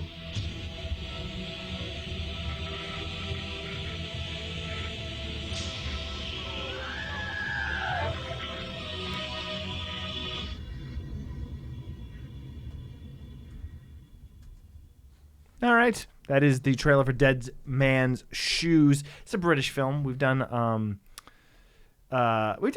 few British films, but nothing like this. This is a little, and it's actually a film outside of our normal 10-year rule by about 2 years. It was 2004. Yeah, I thought you were going to say outside of what we normally cover. Well, But no, that's not true. No, because it's a revenge movie. Yeah. So, starring Paddy Considine, who as Richard is the main character, who is absolutely brilliant. I will start off by saying he is brilliant in this. He's actually been in a number of things that he's pretty good in. Gary Stretch as Sonny, Toby Kebbell as Anthony, Stuart Wolfenden as Herbie, Neil Bell as Soze, and Paul Sardot as Toof. Basic story of this is you have Considine playing a soldier who's come back from war. He returns to his hometown. there's a group of thugs that run the drug business in town and are just all around just your standard hoods in that you see in a lot of British films now. Like, kind of like low level gangster. A little type guys. older than I would have expected. Some of them. But no, it makes sense. I mean, Some if of that's them. what you start off doing when you're a teen, you're going to stick with it. Yeah, and small town stuff is different than running running the mafia in New York. But so they picked on and brutalized his mentally challenged brother, and he's come back to basically take his revenge. Mhm. So the film is it's a basic revenge story. He returns to avenge his brother. This. Are we going to be able to talk about this without spoiling? Because there's a pretty significant spoiler in this film. Yeah, you mean the end? So let's not discuss the end. Okay, let me see what I can do here. So basically, it's him and his brother the whole time, talking to each other, reliving, remembering some fun times. But it's mostly the brother in the beginning pointing out, yeah, that's the guy. Yeah.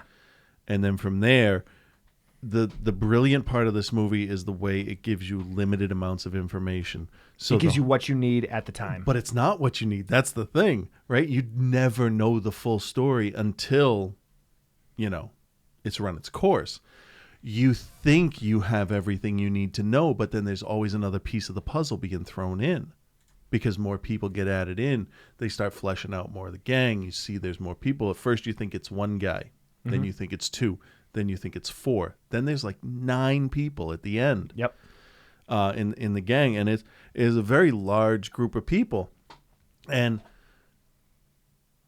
what you're thinking in the beginning is what could have happened to his brother. To make him... Who's looks perfectly fine. To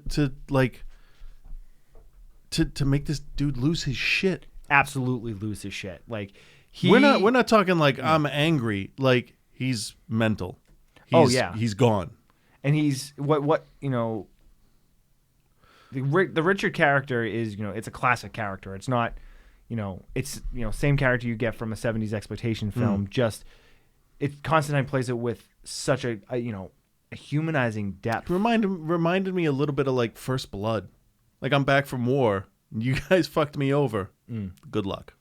So, as it kind of starts to play out, and he kind of there's this great scene where they're in like the little food place, and he's with the brother, and they're sitting there, and one of the low level drug dealers comes in that kind of looks like Anthony, what's his name, from Empire Records. Oh yeah. He looks just like him. The first guy, right? Yeah, and he comes in and he's that's one of them, and so he's just and Richard just turns and he just stares at him. Yeah. And he's got this look that's just crazy look, just like what's wrong with this guy? And he looks and the guy looks at him, and he tries to ignore him. He looks over at him like 2 or 3 times. He immediately can tell that there's something wrong with him. Right. So the first look, I'm like, I figure he's looking at him. He's like, oh, that dude wants to buy stuff from me. And then he gets a second look at him. He's like, no, there's something wrong with his eyes. Yeah. He's staring at him, and eventually he's like, what are you looking at? And he's just, you cunt. Yeah, he loses it. He like smacks the table, moves a little bit, like, and then doesn't do anything though. No. You cunt. Yeah. And then the guy's just like, oh, all right. But then brilliant way to do it. And then the follow up is he goes to like the head drug dealer guy's house, and then he comes out and he's waiting for him outside. Yep. I just want to apologize to you. I'm sorry. I kind of flipped. I had a bad day. I flipped off. I apologize. No hard feelings. Like shakes his hand, is super apologetic. And the brilliant thing about that in hindsight is it gives him the most legitimate reason to follow him to where he went. Yep. Because the dude's no longer going to think, oh, this guy's following me. It's like, oh, he was being a fucking prick, and now he wants to say he's sorry. Meanwhile, he now knows where the guy goes. And he is none the wiser for it. Until he turns the corner and he's like, oh, shit. Realizes. That's Anthony's brother. Realizes what's going on. And so the film kind of plays out. I mean, it's a very standard plot, and it plays out, standardly. Yes. But what is so brilliant in the way it's made with, like you said, the information and the flashback scenes, all of which are shot in like a real stark black and white. And you kind of start to see what was done to his brother. Mm. And at first you're like, wow, yeah, this is, Those guys are dicks. these guys are dicks, but it seems like it's escalated, and Yeah. eventually you find out what exactly they did to him. Yeah. And, everything kind of is pulled together and makes sense. Yeah, there is a point that I think everybody watching this is going to get to where they think to themselves, "Oh, they're going to rape that poor boy." Yeah. But they coerce because a girl. you know that went through your head at one point. Yeah, they coerce a girl to sleep with them. And Which then, I guess sort of is. Yeah, and so they bust in. And, but not the way I thought it was. But then gonna there's happen. another brilliant scene where Patty's standing there and he's just standing on the corner and waits for the car to drive by, and the car full of them drives by. Yeah. Because he's going. At this point, he's now broken into their houses and spray painted on the wall. Yep, put makeup on them. Put makeup on them. Trash the place. Yep. And he's While just, they're in the house. Yeah. Yeah. Not scared at He's all. got nothing. He's nothing just standing to live there, for. and they Yeah. stop, and then the guy that's the tough guy drug dealer. I don't remember his name offhand, but he was the main, the main guy, and he's like, what's the problem? You come to my house, Sonny. blah, blah, blah. Sonny, you come in my house. What's that? And Richard just stands there, and he's just like, yeah, you best be leaving now. The thing too is he admitted to all of it. Yeah. Fuck you. What are you gonna do? And they didn't know how to react, and that's what would happen in real life. Yeah. In real life, you would, if someone did that and broke into your house, and you'd be like, yo, what the fuck? You Whatever, can- I don't care, man. You can be a total tough guy, but if you walk up to somebody and stand next to him and say, "Did you come in here and do this?" and the guy, without even looking at you, says, "Yeah," and guess what? You're all dead. I'm gonna kill all of you, and it's just cold. And he's like, you better get me before I get you. Yeah. And they're just you just try not to shit in your pants, and you get back in your weird little car, and because it was a weird Yeah, little it was. car, and you drive the fuck away forever until you can't drive any further. And I'm still going to find you. Yeah. And he tells him where he's staying. He's like, if you want to try to get me, go for Exactly. it. Yeah. It's brilliant. Brilliant. Yep. The twist. But that's not even the brilliant part. The brilliant part is you have to watch it for yourself. Yeah. I cannot recommend more to see how the abuse and the revenge plays out. It plays out, yeah. It's such a well-written film. It's a stark, just dour, depressing, because it's all rain-soaked streets. It's all overcast. There's people that think they're making the right decisions, doing stupid fucking things, and it's brutal. It's the violence in it is fast, but it's mean, it's angry, it's lethal, and it's coldly calculated. Yeah. One of the things too I think that gets overlooked a lot, and after watching it, I read a large number of reviews on it and stuff. And one of the things I think that gets overlooked is the sheer determination that's shown in Richard's character. Oh yeah. Because the film opens with him and the brother just walking. And God knows how far, and they make it seem like he's walked a long way. Yeah. And then he's got to walk to another place at the end when he finds he's looking for another person. He finds out where they are, Yep. walks there, and Yep. just the blind determination of nothing else matters. Right. Other than in his mind, fixing what they did to his brother. Yep. Yeah. It's brilliant filmmaking. Yeah. Brilliant. I can't even I can't hide how much I loved this movie. I had never heard of this, honestly. And this I've had it on my radar for quite a while, but I've never watched it. This fits in with every other good revenge flick that I've seen. And it's, modern UK cinema is a funny thing because you have stuff like this, and then you have tons of stuff, like 4 Weddings and a Funeral and all that stuff. But there's this kind of underground, not such underground, but I guess it would be maybe independent filmmaking. Although independent filmmaking in the UK is different because it's sponsored by the state and the military and stuff. But Shane Meadows is just is such a great filmmaker. He did This Is England and 24/7, and he's now currently working on a documentary on the Stone Roses, which is due out that's later right. this That's year. right. Yeah. And he's a filmmaker that he's a special filmmaker. I don't want to really say a whole lot more. I don't want to give away. Try not to give away anything else. So I think at this point, let's just give it a grade. That's like an alarm clock. Woo woo.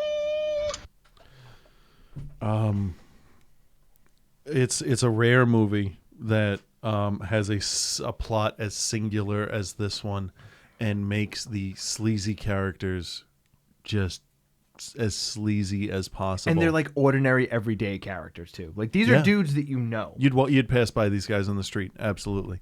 And you feel bad for the right people, even though you know they're gonna die.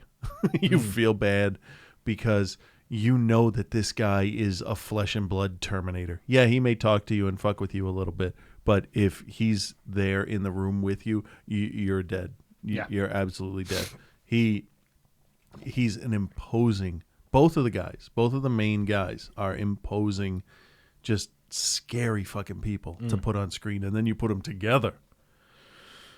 The whole movie was uncomfortable. Yeah. And it's exactly what it's supposed to be. Yeah, and it's a rare movie that the whole thing makes me uncomfortable, keeps me guessing, keeps me wanting to see what's going on. Like, there's no time to walk away from this and, like, grab a drink. You don't do that with this. You just watch it, and you hope that he doesn't find you. It's true. I don't know if I would watch this again because it is so down and so depressing. If I do, it'll be a while from now. However, it does culminate in one of the best executed endings I've seen in a movie in a while. Very long because time. it actually surpassed the expectations I had for it. I expected something totally different from the end of this. So for a movie like this to just surprise me almost every level, it's an A. I have to give it an A because I don't know. I still haven't gone higher than an A. And neither have I. But I'm also going to grade this an A. This film is an excellent movie. I, like you, am not going to revisit it often. It's tough. I will at some point. Right. But it is downtrodden. It is dark, and the ending is just fucking brilliant. It's just, and it's. Think about how many movies we see where we're like, we love it, and then the end is just okay. This movie, literally, I was like, that was so gross. That was. I literally was like, this is so tense. Like my chest hurt. Like, watching it, I was so tense over it. This ended like another movie that I'll say the name of to you off the show. Okay. But I didn't see it coming here. I didn't either. So I didn't see it coming either. It's fucking excellent. Yeah. It's on Netflix Instant Watch right now, so if you get a chance to watch it, you couldn't. If my wife would actually watch these, I would recommend. This is one I would recommend to somebody that's like, I need a good revenge movie. Here you go. Here you go, because it's different. Yeah. It's dark. It's great. It's happening down the street. That's the way this is going. Like blaxploitation revenge stuff. You can't imagine that happening near you. I can see this happening down my street, down your street. I can see it happening next door to my house. Yeah. Legit. It's real. It's crazy. Fucked up. So Carl Timms, good on you. Yeah, very nice choice. Very good choice. All right, we're going to take one final break. We're going to come back. We'll do Eric's music segment. We'll do Reverend Scott, and I think we got a little bit of feedback to go over. So we'll be right back. Hey, this is Brian Holleran. You might know me from such films as Clerks, Vulgar, Chasing Amy, and others. You're listening to Outside the Cinema. Hello, this is Mike from the Badasses, Boobs, and BodyCounts.com website and podcast. At the BB&BC website, I post thoughts, or reviews if you will, of lesser-known action, exploitation, and horror films. In the all-new BB&BC podcast, I talk about films of the same genre, but usually with a guest host. We discuss films such as... I'm going to let them know that Dolomite is my name and fucking up motherfuckers is my game. Dolomite, which falls into the badass category. We also look at films like... I should have taken you for a stone-cold dyke from the start. Pervert. In the boobs category. In the body counts category, we cover films like... We have a devil of a good time. Satan's Cheerleaders. And last but not least, we also look at films such as... I am Torgo. I take care of the place while the master is away. Manos, the Hands of Fate, in the Everything Else category. The BB&BC website is located at badassesboobsandbodycounts.com, and the BB&BC podcast can be downloaded from the iTunes Store, the BB&BC website, and is also now available on Stitcher Smart Radio. Just do a search on BB&BC podcast to start listening. This year, thousands of women will be violently assaulted. In some cases, the attackers won't be human. Something waits in the dark. From the icy blackness comes an inhuman horror seeking warm blood, soft flesh. Something waits in the dark. If it finds you, pray that all it does is kill you. Rated R, under 17, not admitted without parent. What do you think of my powers now? One the twin powers activate. Form of some fly shit. Yeah, I recognize Czarface. Come on. He just hear him out. He don't hear him out. He just hear him out. Yeah. He don't hear him out. He just hear him out. He don't hear him out. He just hear him out. He don't hear him out. He just hear him out. He just fuck it up. It's like if really there's a doubt. The beat'll beat him down. It's leaking in your town. It's hotter than that summertime heat that's in the south. Hands up in the air. My fam up in the All right, we're back. Dirty at the Grammys. Classic glamorous affair. This is Czarface. It's Spectre Deck and 7L Esoteric. Great fucking record. Best hip-hop record I've heard this year. So, all right, let's do a little bit of feedback, and then we'll get out of here. Let's start with our good buddy Josh from the Arkham Film Society. Hello, Bill and Chris. Here's some show feedback and thoughts of Evil Dead. I hope things are going smooth with the transition to the new studio and look forward to seeing it on tonight's live show. Last week's Top 6 was a great one, and the only company that springs to mind that could have been mentioned is indeed Silver Shamrock. I didn't even think of that one. Yeah, I did, but I don't know why I didn't put it on the list. Well, you don't particularly like that movie, though, really? Right? Well, no, it's an interesting idea. Hey, let's kill children. Yes, interesting idea. It's a good horror movie idea, right? Yeah. So, not really a great company though. No, not a great company. As for today's show, I'm excited to hear what you guys think about Dead Man's Shoes. I think it's a very powerful film. I was lucky enough to see it theatrically. Oddly enough, my friend Scott and I were at a film festival in Syracuse in which we were watching films from about 10 a.m. until 2 a.m., then driving home. So we randomly chose this film out of the schedule to head up to the balcony and try and take a nap. During which I may have gotten a few minutes of shadow eyes. The film rolled on. We both became engrossed in the story and did not get those naps that we had been hoping for. Ever since then, I try to talk the film up as much as possible because far too few people have seen it. Yeah. It deserves to be seen. Now, on to my thoughts on the Evil Dead remake as requested by Mr. Chris. I'll keep this short, and I'm sure others are responding to this, but I liked it. As far as remakes go, I think it did a good job. Well, it is being touted as a remake, so for simplicity's sake. But Josh is better than that. Josh is better than that. I think it did a good job of balancing the familiar and the new elements to make it something of its own.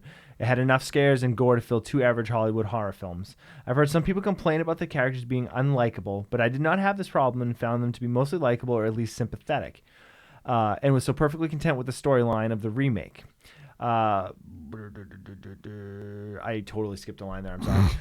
And enough scares of gore fill. Protein found them as most to be likable or at least sympathetic. And I was also perfectly content with the storyline used in the remake. Plus, as mentioned above, the practical effects were amazing. Yeah. Which was more gore and bloodshed on screen than we are used to getting in a mainstream film. I am, for one, a fan of this new film, and am intrigued by the claims that at some point the remake series may converge with the original series in some sort of crossover. It is notable that Bruce Campbell's cameo included a clue to the possible crossover, but I don't want to spoil anything if you guys aren't. I didn't even stay to watch it. It wasn't worth it, and it shouldn't have fucking been there. Nope, that's what everyone said. I like Bruce. I really do. It kind of cheapened the whole thing in a way. I didn't even watch it. It's spoiler alert. Okay, fair enough. It's a profile shot of his face. He looks at the camera and says "groovy." That's Why? it. It doesn't need to be there. I thought it's like you took all this time to set up this separate story. Like, it would have been better if he was sitting somewhere and he was jolted out of a dead sleep and looked up and said, "They're fucking back." Groovy. It would have been better. I don't know. That's just me. I don't know where they're going with it. I can only comment on. I feel like it was lip service. Just put him in there for the sake of putting him in there. Maybe we'll see. Have a great show, and I hope you get all the bugs worked out of the new studio. And I am attaching the Arkham Promo, which I played earlier in the show. Thanks a ton. Love, Josh. P.S. As I write this, I have seen the news reports. We don't need to get into that. No, because I'll just start ranting like a lunatic. Okay. Hank wrote one to us titled, "Homeboy, throw in the towel. Your girl got dicked by Ricky Powell." Oh, boy. Hey, fellas. What's the good word this week? As old man winter slowly slips into the lukewarm bath we call spring, That's not when will this fast wind enough. chill feel like it's like a punch to your face for daring you to walk down the street for some eggs when the warmer weather breeds less cloves? We are treated to a new season, soon to be called summer. First off, I want to say that I am greatly looking forward to this onslaught of listener-created shows. I'll listen with a Cheshire grin as you two delve through the muck of what your fans decide of something. Well, if it's anything like this week, I mean... It'd be so much better than our normal listeners. Yeah, seriously, we'll just let everyone pick films from now on. Maybe it will be like a Hellraiser bit, one part pain, one part pleasure. Or it could just all be crap. Who knows? Not me. But I guess I'll chime in on a topic that I'm sure none of you are tied with, since I'm sure everyone else has written about Evil Dead. I watched the new movie in the theater with a fellow horror, both of us eager to love it. Ever since I saw the trailers, read the interviews with everyone involved, and heard about the basic premise, I was somewhat stoked. Now the good part. It was gory as fuck. Fuck is indeed gory. Great use of practical effects and sincerely pushing the R rating. And one really shitty CG blood dripping scene that was bad. It's shot beautifully as well, some amazingly composed shots and never visually dull. The premise of the intervention adds a lot as well, making sense of a lot of dumb horror movie characters' decision, i.e., why wouldn't you leave? Right. Why wouldn't you believe your friend when she tells you there's demons in the woods? I appreciated that a lot. I did too. It made total sense. Now the bad. Okay. This will be spoiler-filled, so deal with it. All right, so people have been warned. At this point, it doesn't even matter. Don't want to listen? Then fuck you. Or listen. Whatever. All of the dialogue I heard was terrible, made for Sci-Fi Channel quality. The actors did not fare any better, and I could not tell if they were hired for their good looks or their actual acting ability. The main girl, she was good. Everyone else was as wooden as Pinocchio. Pinocchio did become a real boy, though. There's a reason why people do horror movies. It's where they cut their skill. They get their acting chops through that. Quiet you. Oh, the design sorry. of the demons were gritty. The design of the demons were gritty and brutal, but not inventive. It could have gone much farther. It seemed like they saw The Exorcist, and those flicks were all like, "Hey, yeah, let's just do that." And the abomination at the end accounted for jack shit. It wasn't super powerful or anything. It was just another demon, and it looked like a reject from Wreck. Wasn't that the point? Was once that claimed the final victim, then Candlehead could show up? I don't know. I didn't actually see it. I'm kidding. But the raining blood was awesome. It was. I thought the one that woke from the ground was the one that they burned in the beginning of the movie. I don't remember. I'm gonna have to watch it again. I didn't even think about that. I don't know. It was awesome when it rained blood, and it was also as metal as fuck. But the biggest glaring flaw for me was what took place over the period. Is that it took place over the period of like 3 days and 2 nights. That cuts out a lot of fucking tension. Yes, Evil Dead 2 took place over 2 nights, but it was never felt that way. Ash was knocked out for the bulk of the middle of the day. It slows down the pace and helps to kill the tension. Should have kept it in one night of terror. And the why show the bridge getting flooded, but they never talk about it. No, they do. He says the bridge, the river should go down and the bridge should be out. It never comes up, and they never even make plans to leave. How the fuck do you leave when there is no bridge? I don't know, but apparently No. There is definitely a part, because I knew we were going to be talking about this when I watched it. I really paid attention. At one point, he says to the dickhead school teacher guy, he's like, "It stopped raining. The river will go down. We'll be able to leave by morning." Yeah, he does. I remember that. It's quick. I mean, and it's in the middle of the dude being like chopped to shit, but. It is there. It is there. Listen, I know the original is not a perfect movie and far from it, but all the mistakes in that flick were budget related, experience flaws and shit like that. I don't know, acting? They had no idea what they were making, but the cats did. These cats did. They were remaking a classic with a sizable genre budget. Over $10 million is insane for a non-studio genre flick. Hostel was $6 million. Devil's Rejects was $6 million. So they had more money and more resources, and I don't believe in lowering my standards for horror. Doing that only continues the cycle of crap. We want good horror flicks. We salivate for them. But when something like this comes out and it's just mediocre, the response is always, "It's an Evil Dead movie. What do you expect?" I find that insulting. You've insulted Hank, Chris. No, I say it's a horror movie. What do you expect? Him. Horror in general. Flicks by nature cannot be well made when they are, and when they are, it's a miracle. Fuck that. It doesn't matter what genre of film you make. You should strive for the best. The audience should expect above average at least. No. Let me finish. I always look at two flicks that surpassed the expectations. Universal Soldier Regeneration, which I hated. People keep talking about that movie like it's so good. I haven't seen it. I haven't seen any Universal Soldier movie. And Undisputed 3. Both are straight-to-DVD sequels to movies that should have never had ones. They are exceptionally well-made, simple stories told with proper pacing and law. Did you watch Universal Soldier Regeneration? They're action flicks with amazing action scenes. They go above and beyond the call for low-budget action films, and they are not the best films in the world, but they I don't need to lower my expectations to dictate their quality. Why can't we do the same for horror, especially at this level? Because it's horror. Horrors are a fucking joke genre to studios.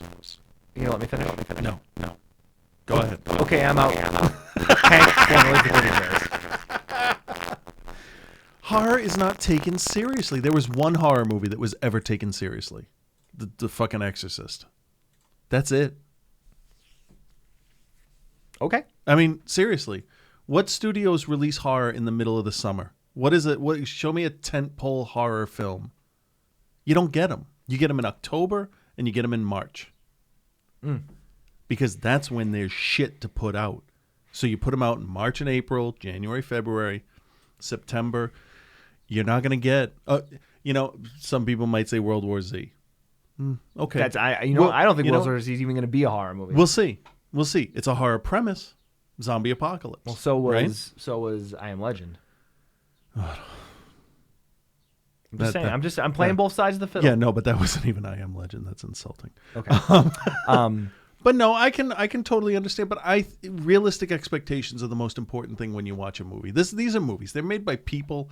It's not perfect. You're not going to get perfection because here's what happens. If every movie was exactly what you wanted, you'd be dead because you'd be living in heaven. It'd be a fantasy. It's not going to happen. I mean, that's why the best stuff is the best stuff, because the stuff that should be average is average. Is Evil Dead up there with like Frankenstein and Bela Lugosi's Dracula? Yes. And it is. It's and better. The Exorcist and The Shining and Alien? No. It's The Evil Dead. It's like Hostel 2. You watch it, hey, that was some good gore. And then you go watch something else. I think the original Evil Dead. Well, it's not I don't even want to talk about it. It's not the be all end all of the genre. It's pronounced genre. It's pronounced Hamer. Let's read something here from Denver. He wrote in giving us a top 6 list from last week. Hey, Bill and Chris, I love these past few shows. I'm sorry to hear you did not enjoy Tales That Witness Madness. I actually kind of like this film. I forget what I graded it. Especially the story about the sacrifice. I may have had a stronger tolerance for this film since I'm a sucker for anthology horror movies. I am too, so don't play that card with me. Yeah, I like it. It was all right. Yeah. And the movie would have to be awful, such as Creepshow 3, which is just fucking terrible. For me not to like it. I also had a top 6 list of good movie companies. Number 1, Murray's Wigs from Goodfellas. I know technically since the film was based off of true events, it's a cheat, but I'm sure this is not the real name of that business. Number 2, Anaconda Malt Liquor gives you woo. Oh shit! Gives How you can what? we forget Woo! that? Alcohol company from Black Dynamite. Alcohol company run by evil Fu Manchu type scientists. Yeah, I feel like I've let down the nation for forgetting that one. The diabolical Dr. Fu Manchu. I threw that shit before I came in the room. What's the line? He says, "You diabolical dick shrinking motherfucker." What? What is he? What's the line he says though, where he's like, "Your zest for something is only matched by your for kung fu treachery." I haven't watched Black Dynamite. Now I'm gonna have to look it up. I'm gonna need to watch it. Is what I'm gonna need to do. Yeah. Number 3, Good Guys Toys from the Child's Play films. After the first film, you would think the execs would just shelve the Good Guy dolls and move on. I agree with that. Number 4, Butt Fuckers from Idiocracy.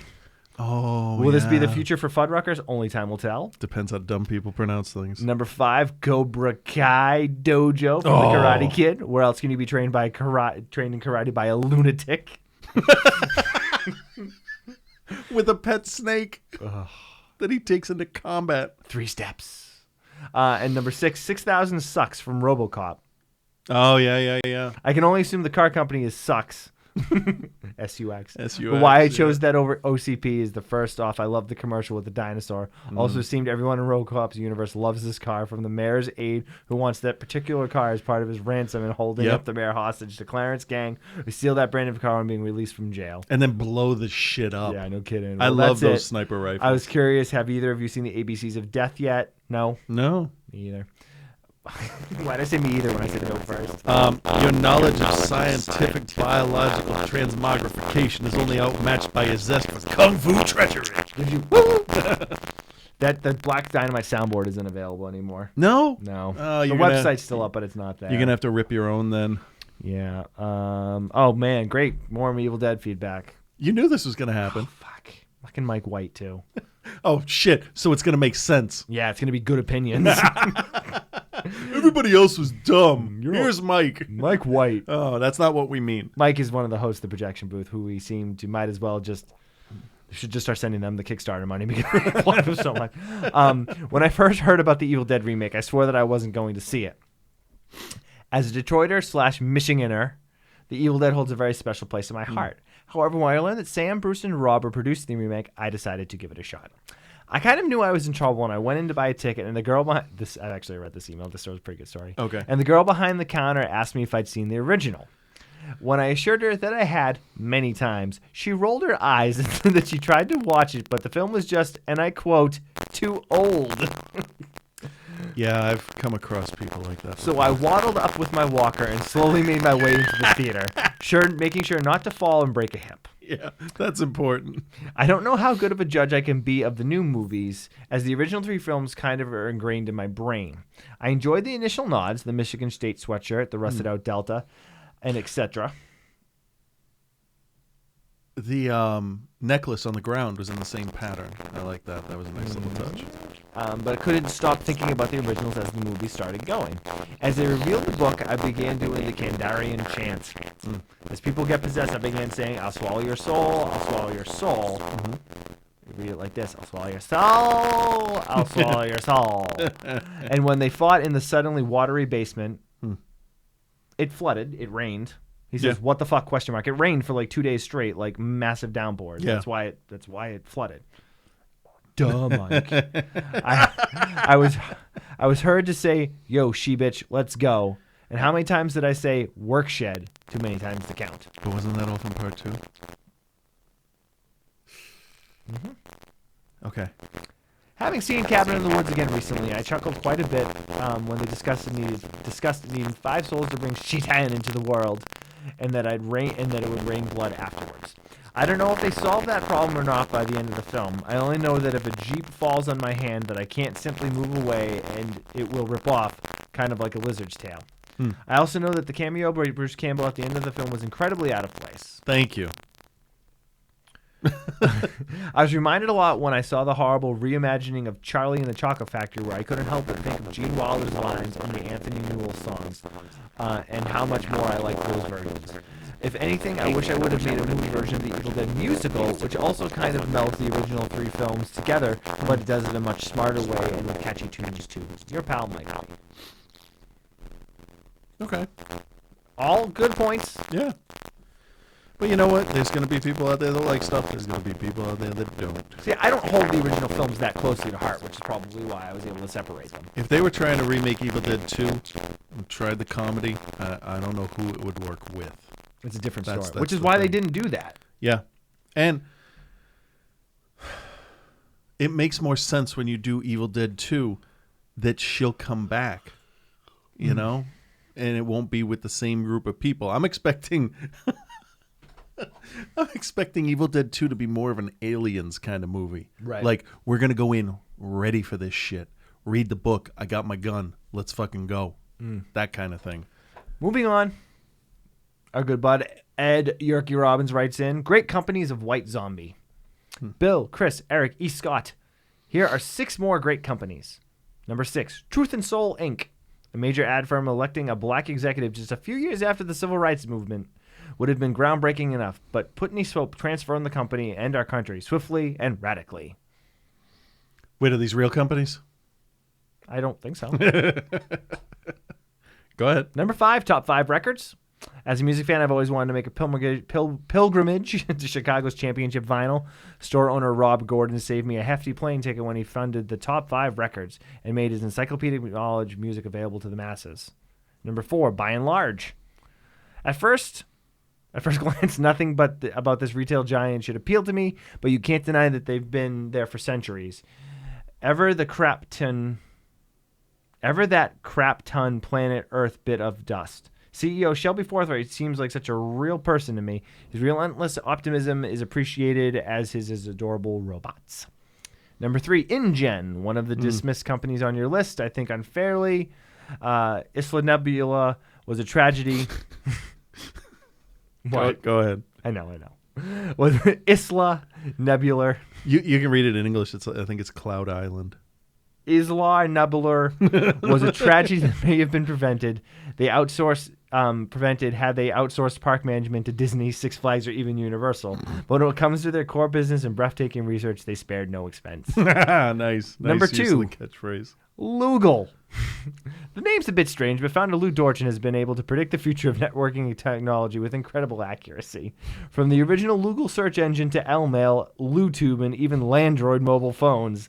Some say that's been a run dry since 2010. Yeah. Really? Lugal Plus? But in my eyes, they'll always be hot. I forgot about that. About that. Number 1, the Wonka Candy Company. Willy Wonka's kind of a creepy loser, but damn if he hasn't mastered the art of making addictive sweet stuff. We all remember the Wonka bar riots over golden tickets, but to break character, Wonka's the only fictional company I know offhand that's broken out to become a real presence in the real world. White Zombie. There was a recent midnight showing in LA billed as an 80th anniversary restoration. Wasn't able to make it out, but it may make its way to other cities and/or home videos soon. I've always dug the Voodoo Zombie. Be it this, Jacques Tourneau's I Walked with a Zombie, and even Fulci's Voodoo meets Flesh Eaters in Zombie. Can you think of any other zombie voodoo offhand? Serpent in the Rainbow, which is based on Dennis what's his name's book. What was the blaxploitation one there that I can't think of the name of? Sugar Hill. Yeah. That's Voodoo Zombies. Yep. I need to watch that. That's fucking awesome. It's one of my favorites. You know, if we for the best companies list there, if we ever bring TV into the fold, I would have had to put Network 23 from Max Headroom. Oh, that's a good one too. That was the only one that I didn't have on the list that I wanted to. Fucking Network 23. I feel as though there was a feedback that I forgot. Yeah, from Dave from 2 weeks ago. I forgot. I missed. So I apologize, Dave. Hey, Bill and Chris. Dave the Turnip here. It's been quite a while since I've written, which is probably why I forgot to play it. I forgot to read it. Over a year, in fact, if I'm not mistaken. But after a couple of shows with only Eric and Scott to fill the feedback void, I thought at least I could do is say hello. So he wrote in after a year, and then because there wasn't any feedback, and then I forgot to read it for like 3 weeks. That makes sense. I'm really happy the Kickstarter went well, better than expected. To be said in Snagglepuss voice. Better than yeah. Okay, go ahead. Although I can only donate enough to get my name mentioned on the show last year. Hey, we appreciate it. Thank you very much. I'm sure you'll be riding the wave of Goodwill OTC Nation sent you over the rest of the year, or at least all the movies that are picked wear you down enough that you no longer want to live, like some sort of demon lover. Speaking of listener picks, I also wanted to mention something about the top 6 films you will not cover from listener suggestions a couple weeks back. You threw me a complete curveball, Bill. I think it was your number 3 when you brought out Antichrist by Lars von Trier.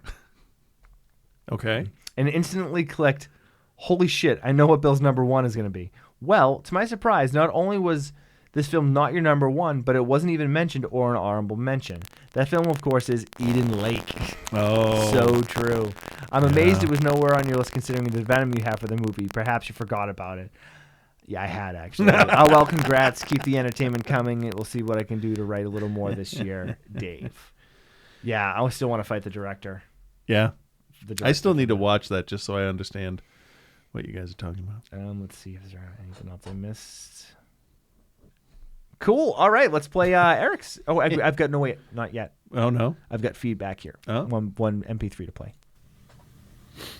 Hey guys, it's Rod from the Nashi Cast. Loved the fact that you guys covered absolutely one of the worst Jess Franco films, period, just a couple of days after his death. It's kind of, it's kind of fitting in a way because any man who makes more than 200 films well, they're going to have a few clunkers. And with Jess Franco, there's more than a few clunkers in there. Don't get me wrong, I love the man. I wrote a little RIP thing on my blog to him, and Lord knows I've spent enough time podcasting about him and writing a few things here and there about him. But Oasis of the Zombies, well, it commits the most heinous crime that any film can commit. It's fucking boring.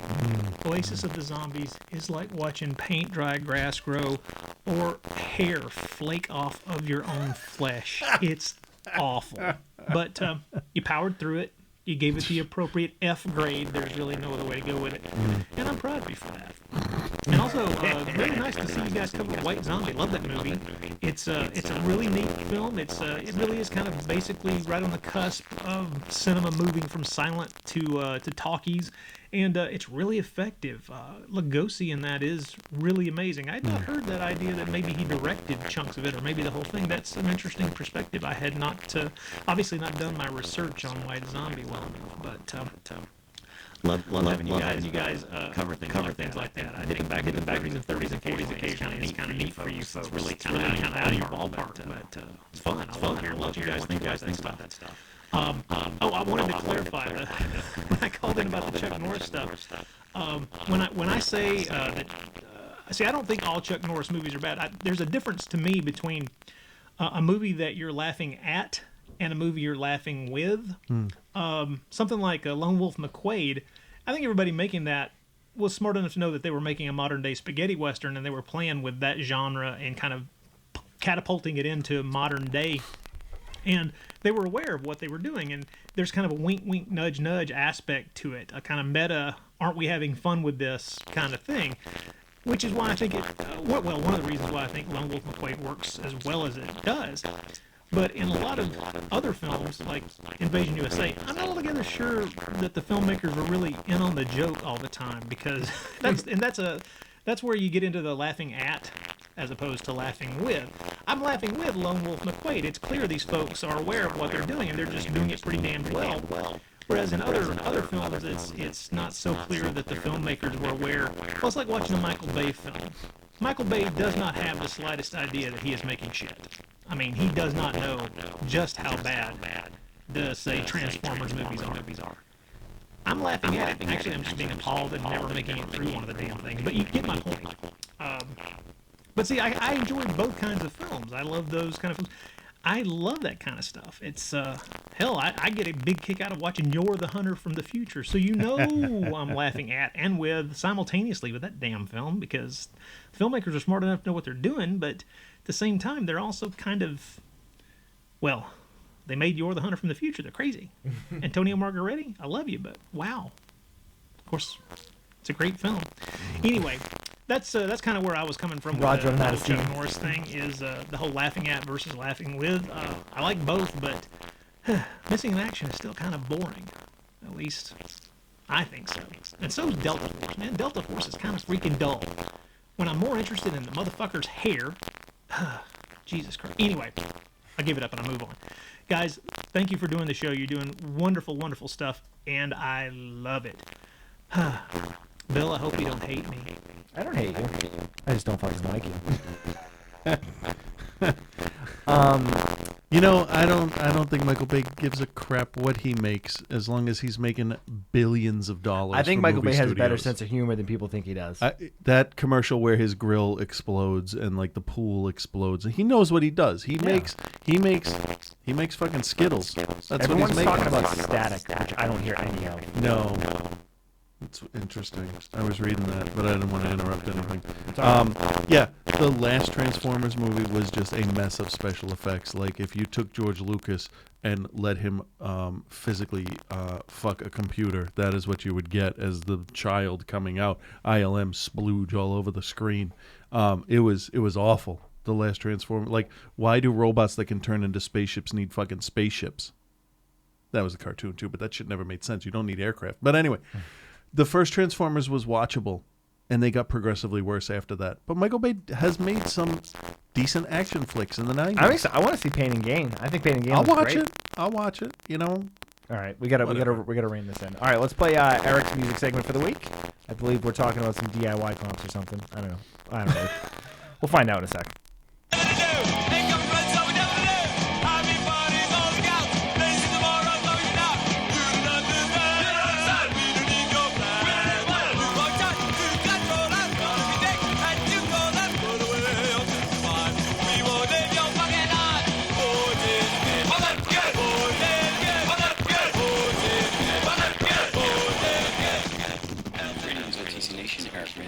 This week with yet another compilation installment.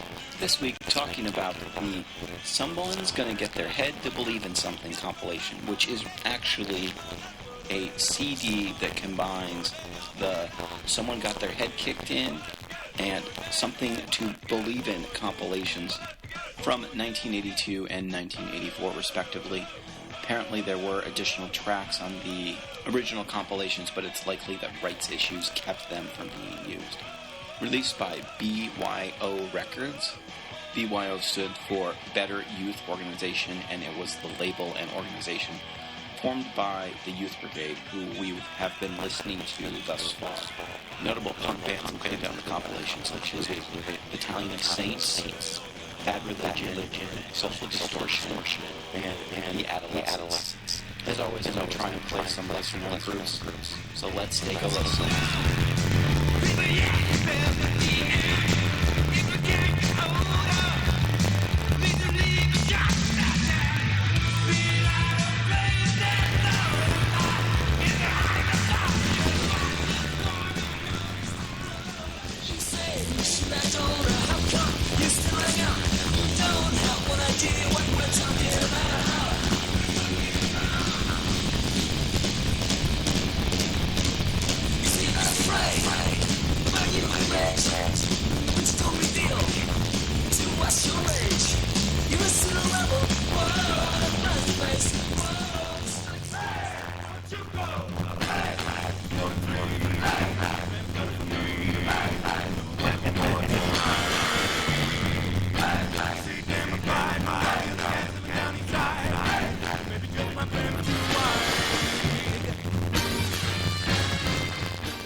That was Channel 3, 7 Seconds, and Royal Crown 7 Review. Seconds. Each showing off a all-time different favorites. style Forgot of about them. largely West Coast punk rock. Overall, it's a great compilation with various bands with various sounds, a little bit of hardcore, a little bit of poppy stuff, and as you were hearing, some kind of neo-swing. It's obviously one I recommend picking up if you happen to stumble across it in a discount bin somewhere. We're going to leave now with a little bit of the Joneses and their song Graveyard Rock. Catch you all on the flip side.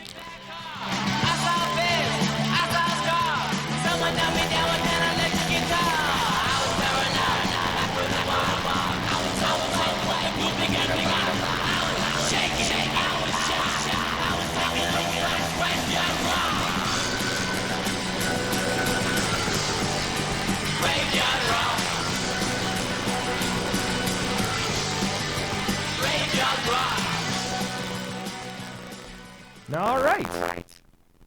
Time for Reverend Scott. Let's see what insane shenanigans he's got planned here this week. In honor of the first episode about Cinema and Studio, let's take a moment to give thanks to the members of the OTC Nation that made all of this possible. Let's be real. None of these people matter.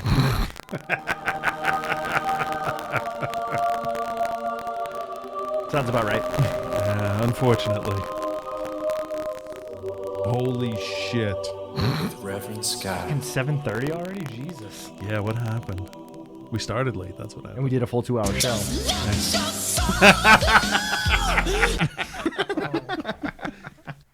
I was hoping he'd play the whole thing. I hope he just jumps in with it here and there. Hey there, Bill and Chris. This is Reverend Scott. Well, duh. Jeez, already getting sarcastic, I see. Well, that's okay, because I'm used to it by now. Just like I'm used to having to do a segment on the weekends that I'm super busy. Despite always having no time, I still manage to find the time for OTC and you both. So you have a segment and your show doesn't fail. He's a hero of epic proportions. Or a martyr. I would say both. But seriously, you don't have to waste your time calling me a hero and a martyr, guys. Too fucking late. Okay, yeah, never mind. Too late. But like I've always said, I couldn't have become the hero and martyr I am today without you, Bill, and you, Chris. I mean, I tried to do my segment on dozens of other shows before OTC, but only Bill had the show quality to handle my segments. No other show could deal with my segment standards. Because any segment you produced sounded better than anything else anybody else did, so you made everybody else look bad. That's a good point. It is a good point. That is a good point. Anytime the listeners of those other podcasts would hear their show right after my segment, they'd say, "Holy shit, yeah, this is worse than I thought." But not with Outside the Cinema. Bill is always striving to make sure the show is bigger and better. I don't know if that's by design or by ego at this point now. I'm leaning towards ego, personally, but even beyond the quality of the show, Bill, I think that letting Chris go from a guest on the show to the co-host extraordinaire he is today was a great idea.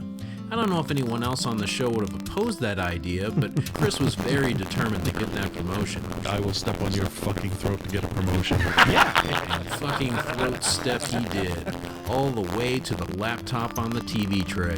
Very nice. He wanted to just sit the laptop on his actual lap, but Bill said, unacceptable. That's just the type of loving host Bill is, and Chris loves him for it, despite him always bragging about his sexual prowess with his short penis. It all works very well, and it works really succinctly in such a small package because it's so short.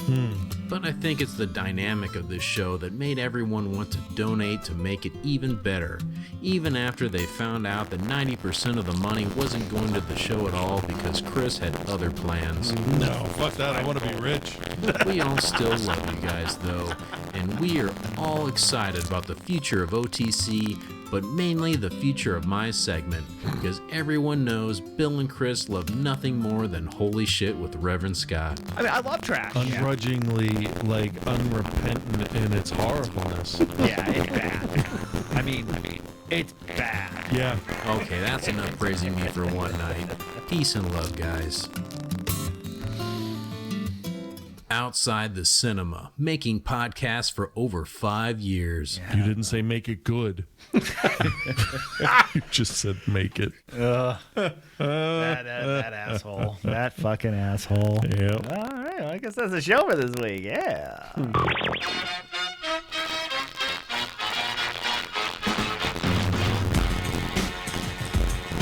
Looks like we did it. Made it through the first show in the new studio. Yeah. I have no idea what it's going to sound like. I know there was some live issues with the sound and stuff, but I think that might be an internet issue. The Boston area right now is absolutely flooded with stuff. So yeah, we'll see next week if that happens again. If it happens next week, we'll obviously need to get a better, figure out what the problem is. Run a bunch of tests. Yeah. So thank you guys for joining us. As always, you can subscribe to us on iTunes to get the podcast version of the show. If you want to rewatch some of the episodes, the video feed is available on our Ustream page. Just go to tv.outsidethecinema.com. It's good stuff. Chris's other show, Are You Serious? AreYouSeriousPodcast.com. Check him out there. We're going to be doing a music show on Sunday, May 12th at 7 o'clock. Top 10 Guilty Pleasures. Get your music lists in. Yep. Get your music list in. What are the movies next week? Oh, fuck. I don't know. Where's the sheet of paper? It's over here. You need to open your book to get it. Heart of America and the Zero Boys. Cool. All right. That's it. We'll talk to you guys next week. Bye.